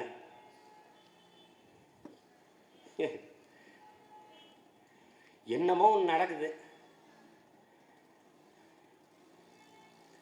அவன் என்ன சொல்றாங்க தெரியுமில்ல? நம்மகிட்ட கேட்கும்போது, என்னப்பா கருணாநிதியை விட்டீங்க, எம்ஜிஆரை விட்டீங்க, ஜெயலலிதா விட்டீங்க, இவர் வரும்போதும் மட்டும் ஏப்பா எதுக்குறேன்றான். அவன் என்ன சொல்றான்ல, முதல்ல ஒரு தடவை விழுந்த, அப்புறம் ஒரு தடவை விழுந்த, அப்புறம் ஒரு தடவை விழுந்த, இப்ப மட்டும் ஏன் எழுந்தான்னு கேட்கிறான். நீ விழுந்தே கிடக்க வேண்டியதானடா, ஏன்டா எழுந்தாங்கிறான். நாங்க எப்படிப்பட்ட தத்துவத்தை ஏற்றவர்கள்? காலில் விழுந்துதான் ஒருவன் காலில் விழுந்துதான் வாழ வேண்டும் என்கிற நிலை இருக்குமானால் எழுந்து நின்று இறந்து போவோங்கிறான் சேகுவரா. அப்படிப்பட்ட ஆளுங்க நாங்க. உங்கள் தாத்தா காலத்தில் உங்கள் வீட்டுக்கு வந்து திருடணும், உங்கள் அப்பா காலத்தில் உங்கள் வீட்டுக்கு வந்து திருடணும். இப்போ வந்து திருட வரும்போது மட்டும் ஏன் தடுக்கிறாங்க? அப்போ திருட விட்டம் பாருங்க, அதனால தான் இப்போ தடுக்கிறோம். அதான் இங்கே முக்கியம். இதனால நீங்க என்ன வேணாலும் பேசு, என்னை இனவெறியன், பிரிவினைவாதி, என்னை ஃபாசிஸ்ட்டு, சாவனிஸ்ட்டு, அந்த நேரங்களில் நான் அடைகிற மகிழ்ச்சி அளவே கிடையாது, அளவே கிடையாது, அளவே கிடையாது. அப்போ என்ன எனக்கு சொன்ன நல்ல ஆத்தாளுக்கு அப்பனுக்கு நம்ம பிறந்திருக்கோம்டா. தமிழ் இன வெறியன், தமிழ் இன வெறியன், தமிழ் இன வெறியன், தமிழ் இன ஃபாசிஸ்ட், தமிழ் இன சாவரி, என்னென்ன வார்த்தைகள் எல்லாம் கண்டுபிடிச்சு வராங்க. எப்படி இருக்கு? கோயிலுக்குள்ள போய் ஏன் நான் மணியாட்டக்கூடாதுன்னா அது ஆகம விதி. என்னை கேட்குறான், தமிழர் நாட்டை தமிழரே ஆள வேண்டும் என்று எந்த அரசியல் சாசனத்தில் இருக்கிறது? கோயிலுக்குள்ளே இந்த சாதி தான், இந்த மொழியில் தான் பேச வேண்டும், மந்திரம் சொல்ல வேண்டும், எந்த அரசியல் சாசனத்தில் இருக்கிறது? அதுக்கு பதில் இல்லை. அது ஆகம விதி என்றால் இது அடிப்படை விதி. நான் கத்திக்கிட்டே இருப்பேன். ஒரு நாள் வீடு தேடி வருவேன் எல்லாரும், உன்னை விட்டா ஆள் இல்லை வான்னு. ஏன்னா அவ்வளோ அடிவிடுவான். என் வீட்டில் எந்த மூலையில் ஒற்றடை இருக்குது, எந்த ஜன்னலில் ஆணிகலன் இருக்குது, எந்த குழாயில் அடைப்பு இருக்குது, எந்த கதவில் தாப்பா சரியில்லைன்னு எனக்கு தான் தெரியும். அது வெளியில் நின்று வேடிக்கை பார்க்குறவனுக்கு தெரியாது. அதனால தான் நான் என்ன சொல்கிறேன், என் வீட்டை நான் பார்த்துக்கிறேன் போன்றேன். நீங்கள் புரிஞ்சுக்கிறணும். 44 ஆண்டுகள் இங்கே தானே இருந்துட்டாருங்கிறான் ஒருத்தன். 40 ஆண்டுகள் என் டி ராமராவ் இங்கே தான் இருந்தார். ஆனால் ஆந்திராவில் தான் கட்சி ஆரம்பித்தார். இப்போ கூட மம்முட்டி அவர்கள், மதிப்பிற்குரிய மம்முட்டி அவர்கள் இங்கே தான் வாழ்றாரு. அவர் இங்கே கட்சி ஆரம்பிப்பாரா? அவர் கேரளாவில் போய் கட்சி ஆரம்பிக்க மாட்டார். ஏன்? அவருக்கு தெரியும் நம்மளால நமக்கு சரி வராதுன்னு தெரியும். நாங்கள் ஒரு மானங்கட்ட கூட்டம்னு அவன் முடிவு பண்ணிட்டு போர் வரும்போது வாரேங்கிறார். கருணாநிதி ஜெயலலிதா இல்லாத பொட்டல்ல கத்தி வீசுறதல்ல போர். ஆயிரக்கணக்கான படை வீரர்கள் சூழ நிற்கும் போது வாள் எடுத்து வரணும் சண்டைக்கு. அவன் தான் போர் வீரன். ஒருத்தர் இல்லை, ஏதோ முடிஞ்ச வரை ஓட்டி பார்ப்போம்னு வர்றதில்லை. அதுக்கு விஜயகாந்த் 1000 மடங்கு பரவாயில்ல. கருணாநிதி ஜெயலலிதா இருக்கும்போது எதிர்த்து வந்து நின்று அவன் மண்ணில் இருந்தவன். முஸ்லீமில் என்ன சித்தப்பு, என்ன மச்சாம்பான், தேவர் வீட்டில் என்ன மாமு அப்படின்னு போனான். அவனே இங்கே கதையாக்கு செல்லுபடி ஆகலை. அவ்வளோ பெரிய ஆளை, கடுமையான உழைப்பாளி. வேட்டியை மடிச்சு கட்டிட்டு கூட்டத்துக்குள்ள போவான். கல்யாணம்னா போய் உட்காந்து வாங்க வாங்கன்னு உட்காந்து படம் எடுப்பான். ஜெயலலிதா அவன் நடந்துச்சு ஓடிச்சு, நடந்துச்சு ஓடிச்சு, அப்புறமா உட்காந்துச்சு பறந்துச்சு. கருணாநிதி நடந்தாரு ஓடினாரு உட்கார்ந்தாரு, அப்புறமா வயசாகி உட்கார்ந்தாரு. நீங்க வரும்போதே உட்காந்துட்டிய ஆகுறதா? ஒரு தொண்டன் வீட்டு திருமணத்துக்கு போய் திருமணத்தை நடத்தி வச்சு கூடியிருக்க அத்தனை பேரோட புகைப்படம் எடுத்து வெளியில் வர முடியுமா உங்களால? ஒளிப்படம் எடுத்து வருவீங்களா? வாங்க என்னோட நீங்க உழைங்க. 2000 பேரோடவும் சிரிச்சிட்டு படம் எடுத்துட்டு வருவேன் நான். நீங்க நிப்பியலா? அதுவும் கூடி ஒன்று எடுப்பான், தனித்தனியாக ஒன்று எடுப்பான், அப்போ தன்படம் ஒன்று எடுப்பான், செல்ஃபி ஒன்று எடுப்பான். அத்தனைக்கும் நிற்பேன். அதில் அண்ணன் தோல் மேலே கை போடும்பான், தோல் மேலே கை போடாமல் எடுத்தால் அதுக்கு இன்னொரு தோல் மேலே கை போட்டுன்னு சொல்லுவான்.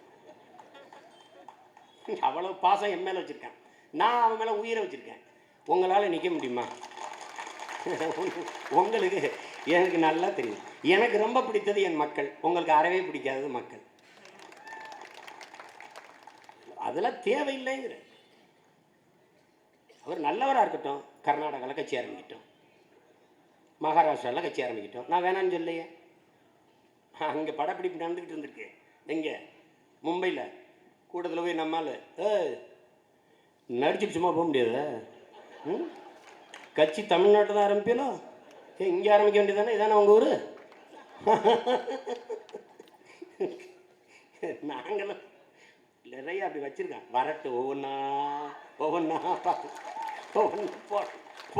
போடும். இது எனக்கு கொஞ்சம் அந்த ஆள் வந்து எதாவது பண்ணிவாருன்னு நினச்சேன். எதாவது பண்ணுவார், கொஞ்சம் பரபரப்பாக இருப்பார் அப்படின்ட்டு. அது எங்கள் ஐயா கூட போயிருக்காருல, தமிழர் மணியன். அவர் பார்த்து சிஸ்டம் சரியில்லை என்று சொன்ன ஒரே மனிதன் அவர் தான். 8 வருஷமாக திருத்துறா போயிட்டுருக்கிறேன். என்னத்தை கேட்டீங்க நீங்கள்? அடிப்படை மாற்றம், அமைப்பு மாற்றம், அரசியல் மாற்றம் எங்கள் கனவு என்று சொல்லியிருக்கேன். என் ஆட்சியின் வரைவிலே கொடுத்துருக்கேன். ஒரு அச்சு ஒரு மண், எவன் உட்கார்ந்து அறுத்தாலும் ஒரே மாதிரி தான் செங்கல் வரும். ஒன்று அச்சை மாற்றணும் இல்லை மண்ணை மாற்றணும்னு பேசிட்டு இன்னையில் இந்த ரொம்ப நாளாக பேசிட்டு வரேன். இந்த அமைப்பு தவறாக இருக்கிறது என்று பேசியவன் நான். அதற்கு பிறகு இந்தியாவில் பேசியவர் மார்க்கண்டேய கட்சி என்கிற நீதியரசன். நாங்கள் 2 பேர் தான் பேசியிருக்கோம். அதுக்கப்புறம் இப்போ ஒரு சிஸ்டம் ராங்குங்கிறாரு. ஆமாம், சிஸ்டம் ராங்கு. நான் இந்த சிஸ்டத்தை எப்படியெல்லாம் மாற்றுவேன்னு சொல்லியிருக்கேன். நீங்கள் அப்படி சொல்லுங்கள். மருத்துவத்தை தரப்படுத்துவேன். முதலமைச்சர் பெற்றோர், முதலமைச்சர் பிள்ளைகள், முதலமைச்சர் மனைவி, அமைச்சர் பெருமக்கள், அவர் உறவுகள், அரசு அதிகாரிகள் எல்லாருமே, சட்டமன்ற உறுப்பினர், பாராளுமன்ற உறுப்பினர், எவருக்கு உடம்பு சரியில்லைனாலும் அரசு மருத்துவமனைலாம் படுத்து மருத்துவம் செய்யணும்னு சட்டம் போடுவேன். பெயர்ப்பேன். 1000 கோடிக்கு செலவு பண்ணுவேன். நாடங்களும் கண்காணிப்பு சிசிடி கேமரா வைப்பேன். எல்லா இடங்களையும் வைப்பேன். அரசு அலுவலகங்களில் வைப்பேன். காவல்துறையில், காவல் நிலையத்தில் வைப்பேன். தொடர்வண்டி நிலையத்தில் வைப்பேன். லஞ்சம் வாங்குவது சாத்தியமே இல்லை. ஊழல்ங்கிற வார்த்தை இல்லாமல் ஒழிச்சு போடுவேன். வெளிப்படையான நிர்வாகத்தை கொண்டு வருவேன். டென்மார்க் மாதிரி எல்லாம் கணினிமயப்படுத்துவேன். ஒரு ஏரியை வெட்டுறதுக்கு 1000 கோடி ஒதுக்குனா 1000 கோடி ஒதுக்கியிருக்கேன் இந்த ஏரிக்குன்னு. சாதாரணமாக அலைவேசி வச்சுருக்கேன். என் பிள்ளைக்கு தெரியும்.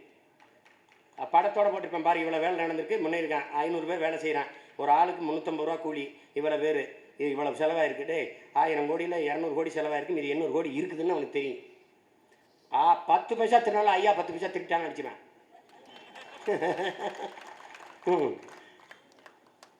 இதான் டென்மார்க் செய்து. உலகத்திலே ஊழல் லஞ்சம் குறைவாக இருக்கிற நாடு அதுவாக தான் இருக்குது. அதே நிர்வாகத்தை இங்கே வந்து பொறுத்திடுறேன் நான். ஆடு மாடு வளர்க்குறவங்களும் சிரிக்கிறார். எங்கள் ஐயா சொல்லுகிறார் தமிழர் மணியன், சீமான் சொல்வது இது எப்படி சாத்தியமாகும்? ரஜினிகாந்த் ஊழலை ஒழிப்பது எப்படி சாத்தியமாகுமோ அப்படி சீமான் ஆடு மாடு வளர்க்கறதை அரசு பணியாற்றும் சாத்தியமாயிரும். என்ன நீங்கள் டென்மார்க் செய்து, ஆஸ்திரேலியா செய்து, பிரேசில் செய்து. பிரேசிலில் குதிரையில் மேய்க்கிறான், ஆஸ்திரேலியாவில் ஒட்டகத்தில், இது ஹெலிகாப்டரில் மேய்க்கிறான் மாடு ஆடு. நானும் அதே மாதிரி மேய்ச்சிட்டு போகிறேன். நம்மளை திட்டுறவன், நம்மளை எதிர்க்கிறவன், நம்மளை இனவாதின்னு சொல்கிறவன், அவனுக்கும் சேர்த்தான் நம்ம போராடிட்டு இருக்கான். நல்லா விளங்கணும். நம்ம ஆட்சியில் வாழும்போது அவன் நினைப்பான், இந்த பிள்ளைகளுக்கு 10 ஆண்டுக்கு முன்னாடியே ஆட்சியை கொடுத்துருக்கலான்ட்டு. கல்வி இலவசம்னா தமிழர்களுக்கு மட்டுமா? இந்த மண்ணில் வாழ்கிற எல்லாருக்கும் இலவசம்தான். மருத்துவ இலவசம்னா மலையாளி அப்பாவுக்கும் மராட்டி அப்பாவுக்கும் இலவசம்தான். மலையாளிக்கு தண்ணி இல்லை, கன்னடருக்கு பாதை இல்லை என்ற சட்டம் நம்ம நாட்டில் இல்லை. அது தமிழன் மாண்பு. ஆனால் நீங்கள் வாழுங்க, நாங்கள் தான் ஆளுவோம். எங்கள் தத்துவம் எல்லாரும் கூடி வாழுவோம், நாங்கள் தான் எங்கள் நாட்டை ஆளுவோம். எல்லாரும் ஒன்றா நிற்போம், நாங்கள் தான் கொஞ்சம் முன்னால் நிற்போம். ஏன்னா இது ஒரு இந்த உள்ளங்கேற நிலம் தான் எனக்கு இருக்கு. இதையும் ஊராண்ட கொடுத்துட்டு கை கட்டிட்டு உட்கார முடியாது. ஏன்? நான் யாருக்கும் அடிமை இல்லை, எனக்கும் யாரும் அடிமை இல்லை என்ற புரட்சியாளர் அண்ணல் அம்பேத்கரின் தத்துவத்தை ஏற்றுக்கொண்டவர்கள். என் நிலத்தில் நான் வாழ்வது, என் நிலத்தில் நான் ஆள்வது என்பது என் உரிமை. நான் ஆளாமல் பிரிதொருவர் ஆண்டு நான் வாழ்வது என்பது நான் அடிமை. நான் அடிமையாக வாழ தயாரல்ல. அதை நல்லா விளங்கணும். இது தேவையற்று இதே எங்களை ஜனநாயக துரோகிகள் போலவும் பிரிவினைவாதிகள் போலவும் பேசுறது தப்பு. இனிமேல் சீமான் பிரிவினை பேசுகிறான், தனிநாடு கேட்குறேன்னு எவனாவது பேசினா தொலைச்சு போடுவேன்.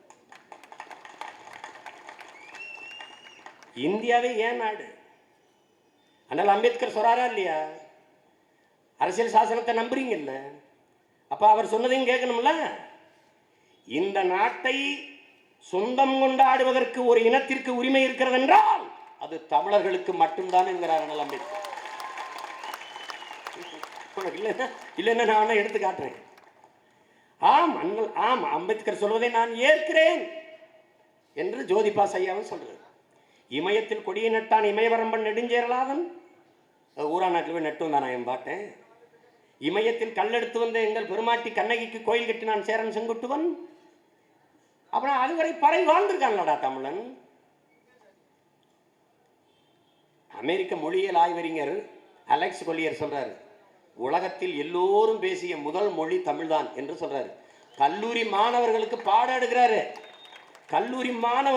எடுக்கிறாரு. அவர் தமிழ்னு சொல்லவில்லை, தமிழ் அப்படின்னு சொல்றாரு ஒழிய. அதை புரிஞ்சுக்கணும். இப்ப என் தம்பி அர்ஜுன் அமெரிக்காவில இருந்து ஒரு தகவல் அனுப்பியிருக்கான். சுசுமுகோனோ அவர் பேர். அவர் ஒரு மொழியியல் ஆய்வறிஞர். அவர் இறந்துட்டார்.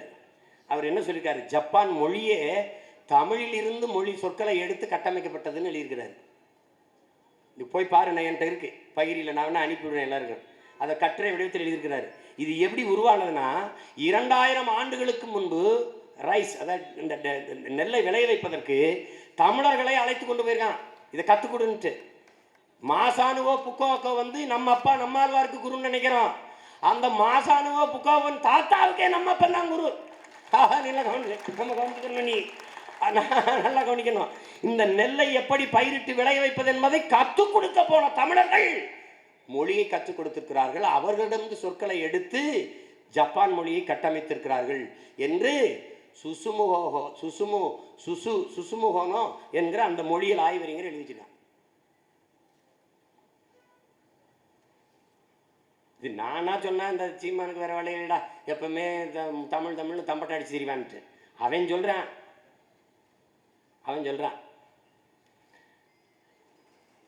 நம்ம சொன்னா நீங்க எதை கேட்டிருக்கிய, சொல்றதை கேட்டிருந்தா ஏன் இப்படி தெருவுன்னு கத்துறோம். பேச்சு இறங்கி பேசுனா பேச்சு நல்லா இருந்ததுன்னு சொல்றதில்ல, ஸ்பீச் சூப்பர். பேச்சு தானே. அதுக்கு முன்னாடி ஒரு எஸ்ஸை போட்டு தான் அவனே ஆங்கிலமாக்கியிருக்கான். இந்த முட்டால் அது புரியாம ஸ்பீச் போட்டுக்கிட்டு என் பஞ்சிலிருந்து எஸ்ஸை போட்டு ஸ்பாஞ்ச் ஆக்கிட்டான். எல்லாம் இங்கிருந்து திருடிட்டு போனவன் யோக்கிய போய் அவன் மொழியை அறிவின் படிச்சுட்டு தெரியுது. இங்கே ஒரு பல முட்டாள்கள் பள்ளிக்கூடம் போகாதவன் அமெரிக்காவில் இங்கிலீஷ் பேசிட்டு போயிட்டு இருக்கான். அவன் அறிவாளி ஆயிடுவானா? பிரிட்டனில் பிச்சைக்காரன் இங்கிலீஷ் தான் பிச்சை எடுத்துட்டு இருக்கான். அவெல்லாம் பெரிய அறிவாளியா, இன்டெலிஜென்ட்டா? இது ஒரு மடையர் கூட்டம். இனிமேலாவது மானமும் வீரமும் உயிரென்று வாழ்வதற்கு கற்றுக்கொள்ள வேண்டும் இளைய தலைமுறை பிள்ளைகள். அந்த உறுதியேற்கிற நாளாக மதிப்பிற்குரிய நமது தாத்தா காகிதம் இல்லத்தவர்களுடைய இந்த பிறந்த நாள் விழாவில் நாம் 5ஆம் தேதி தான் நடத்திருக்கணும்.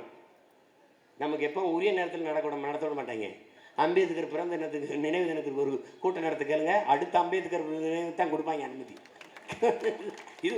இது ஒரு அரசு. முன்னாடி ஏன் இப்போ முன்னாடி இல்லாத நெருக்கடி போகிறது? அதிமுக ஆளல, இப்போ பிஜேபி ஆளுகிட்டு இருக்கு. இது தெரியுமா தெரியாதா?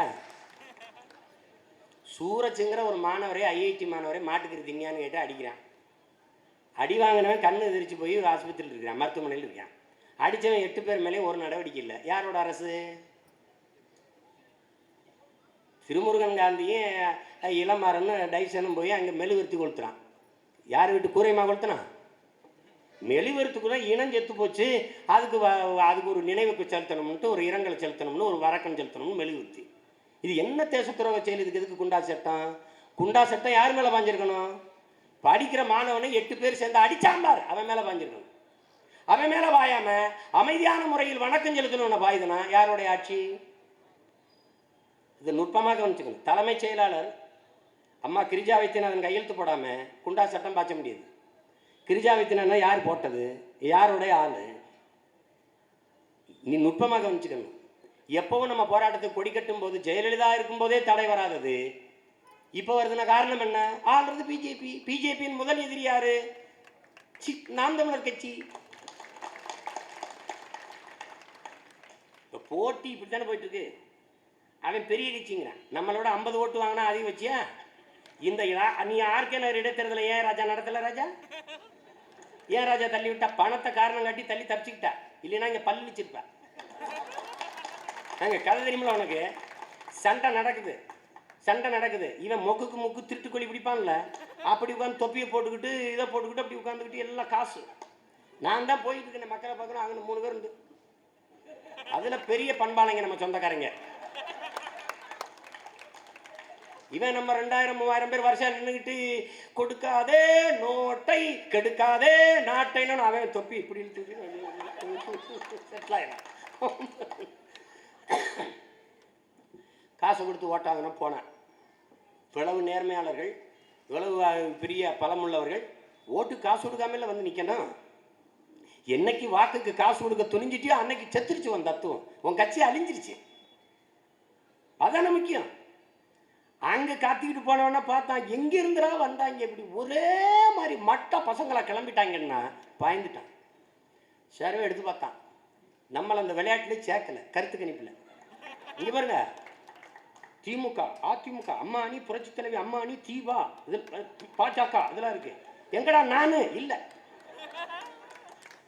ஏய் நீ சப்ஸ்டியூட்லயே சேர்த்துக்குங்கடா, போட்டு விடுங்கடா. போட்டேன், புதிய தலைமுறைக்கு போட்டேம்மா. ஏய் போட்டிடுறேன்னு கூப்பிட்டு விவாதத்தெல்லாம் பங்கேற்று பேச வச்சில, அப்போ என்ன போட்டியிட சொல்ல மாட்டேன் அப்படின்னு சொன்ன உடனே மாற்றத்திற்கான கட்சி எது முதல்ல ஓடியாந்துட்டு நாம் தமிழர். ஏய் தூக்கா தூக்கா தூக்கா, பல பேருக்கு அல்லு கலண்டுச்சு எடுத்துட்டான். அங்க பார்த்தான். இப்ப 1 2 3 இதுக்குள்ள சண்டையில நாம் தமிழர் முன்னேறி போயிட்டுது. 1 2வது இடம் 3வது இடம்னு வந்தோடனே நம்மளை கடைசி தீவாவுக்கும் பின்னாடி இருக்கு பாஜக. சிரிக்காத, உண்மையில் உடனே பார்த்தேன் சரி ரொம்ப கவலைப்பட்டு போயிடுவோம். அப்போ என்ன பண்ணுறது, பணத்தை கொடுத்தாங்க தூக்கு ஆட்டத்தை கழிச்சு விட்டு தோத்து போன அடிச்சுக்கிட்டு சாப்பிடும்பா. என்னப்பா நீ கல்லா சாடுறாய்ப்பா. இவன் நேர்மை பற்றி ஓட்டுது. இப்போ எங்கள் ஐயா தமிழறி மணியன்ட்ட கேட்கணும், உங்கள் ரஜினிகாந்த் வந்து ஓட்டு காசு கொடுப்பாரா இல்லை கொடுக்காம வந்துடுவாரா? நாங்கள் கொடுக்க மாட்டோம். தமிழ் மீது தாய் மீது என் தலைவன் மீது ஆணையா வாக்கு காசு கொடுக்க மாட்டோம். வாக்கிற்கு காசு கொடுக்க மாட்டோம். நாங்கள் கொடுத்த வாக்கை உயிரை கொடுத்தேன்னு நிறைவேற்றுவோம். இங்க பல பேர் பைத்தியக்காரப்ப என்னை வந்து இப்தார் விருந்தில் சீமான் பங்கேற்க மாட்டாரு, அதனால இஸ்லாமியருக்கு எதிரின்ட்டான். சரி ஏதாவது ஒரு நாள் தொப்பியை போட்டு ஒன்று நோம்பு கிஞ்சி குடிச்சா வாழாயிருமா? விஜயகாந்த் ரஜினிகாந்த்லாம் வந்து உங்களோட தொப்பியை போட்டு நோம்பு கிஞ்சி குடிச்சா வாழாயிருவாரான். நான் உன் உணவுக்கானவன் அல்ல, உன் உணர்வுக்கானவன், உன் உரிமைக்கானவன், உன் உயிருக்கு உயிராக நிற்பவன். அதனையும் புரிஞ்சுக்கணும். எனக்கு எத்தனை மாமச்சினும் சித்தப்பன் பெரிய பேசலாம்ல, தினம் நோம்பு கஞ்சி வருது, வீட்டில் வச்சு குடிக்கிறேன், எல்லாருக்கும் கொடுக்குறேன். நீ அங்கே பிரியாணி போடும்போது நானும் கடா வெட்டி பிரியாணி போட்டு எல்லாருக்கும் கொடுக்குறேன். நான் உன்னோட உட்காந்து கஞ்சி குடிச்சா தான் வாழ. உன் மேலே அடி விழுந்தா உலகத்தில் என்ன முதல்ல வெடித்து துடிச்சு காத்துக்கு வருவான்னு பாரு. என்னை விட்டால் உனக்கு நாதி கிடையாது. நீ ஏதோ ஒன்று, நானும் எதிரி, நான் நல்லவன் இல்லை, நான் கெட்டவன். உனக்கு யார் நல்லவன் யார் உன் நண்பன் சொல்ல, அவனோட நான் வரேன் சொல்லு, நானும் வரேன். அப்புறம் ஏன் பேசிட்டுக்கிற நீ? எத்தனை கேள்வி என்கிட்ட கேட்குற, எவ்வளவு தத்துவத்தில் சந்தேகத்தில், அது எப்படி பண்ணிட்டீங்க, இது ஏன் இப்படி பண்ணிட்டீங்க, முருகனை ஏன் முப்பாட்டிட்டீங்க? காகிதம் இல்லத்து எப்படி சீமானுக்கு தாத்தாவோ அப்படித்தான் முருகனும் முப்பாட்டேன். விளங்கிக்கணும், அது போட்டு குழப்பிக்கிற கூடாது. புரியுதா? அதை புரிஞ்சுக்கணும். மலையாளியா மாறி போயிட்டான் நம்ம சேரப்பட்டம் பிள்ளைங்க. மலையாள மொழிக்கு செம்மொழி உரிமை கேட்குறான், தகுதி கேட்குறான். அதுக்கு என்ன பண்ணி கொடுத்தான்? தொல்காப்பியத்தையும் சிலப்பதிகாரத்தையும் கொடுத்தான். இலக்கண நூல் தான் என் இலக்கண நூல், உன்னுடைய தொல்காப்பியத்தை அவன் கொடுத்தான். ஏன் அவனுக்கு அதான் இலக்கண நூல். நீ விளங்கிடணும். சிலப்பதிகாரம் நீ என்ன பண்ற, தமிழ் சில தமிழ் காப்பியங்கிற, அவன் ஏன் காப்பியங்கிறான், ஏன் எழுதுனவன் ஏன் பாட்டேங்கிறான். உனக்கு புரியுதா? இப்ப எப்படி நீ இதை மறுக்க முடியாதோ அது மாதிரி இதையும் நீ மறுக்க முடியாது. போட்டு குழப்பிக்கிறத, எங்களை ரொம்ப போட்டு உரசி தேய்ச்சி விட்டுறாத. கடைசியாக ஒன்றும் இருக்காது, கையை தடைச்சிட்டு போடணும். நாங்கள் கொஞ்சோண்டு இருக்கிறோம், இதோட விட்டு எங்கள் கூட வா, வலிமை சேரு. இல்லைன்னா விலகி நின்று வேடிக்கை பாரு. உன்னை அடிக்கும் போது முதல்ல கொஞ்சம் தடுக்கிறவன் யாருன்னு பாரு, அப்புறமாவது உனக்கு நம்பிக்கை வருதான்னு பாரு. எனவே என் அன்பிற்குரிய சொந்தங்கள், அருமை உடன் பிறந்தவர்கள், நமது பெருமைக்குரிய தாத்தா காகிதம் இல்லத்தவர்களுடைய நினைவை போற்றி அந்த பெருந்தகைக்கு நம் வணக்கத்தை செலுத்துகிற இந்த நேரத்தில், தமிழ் பிள்ளைகள் பசி, பஞ்சம், ஊழல், லஞ்சம், கொலை, கொள்ளை, சாதிய இழிவு, தீண்டாமை, மது, மத போதை, பெண்ணி அடிமைத்தனம், இது ஏதுமற்ற ஒரு தூய சமூகம் படைப்பதற்கு உறுதியேற்போம். அனைவருக்கும் கல்வி, அனைவருக்கும் மருத்துவம், எல்லோருக்கும் வேலை, வேலைக்கேற்ற சம்பளம், அதை கொண்டு வாழ்கிற பெருமை மிக்க வாழ்வு படைக்கிறதற்கு நாம் எல்லோரும் அணிதிரண்டு ஒற்றுமையாக போராடுவோம், வெல்லுவோம். உறுதியாக நாம் வெல்லுவோம். இதை உறக்க உலகிற்கு சொல்லுவோம். புரட்சி எப்போதும் வெல்லும். மலர இருக்கிற நமது அரசதை சொல்லும். நன்றி, வணக்கம். நாம் தமிழர்.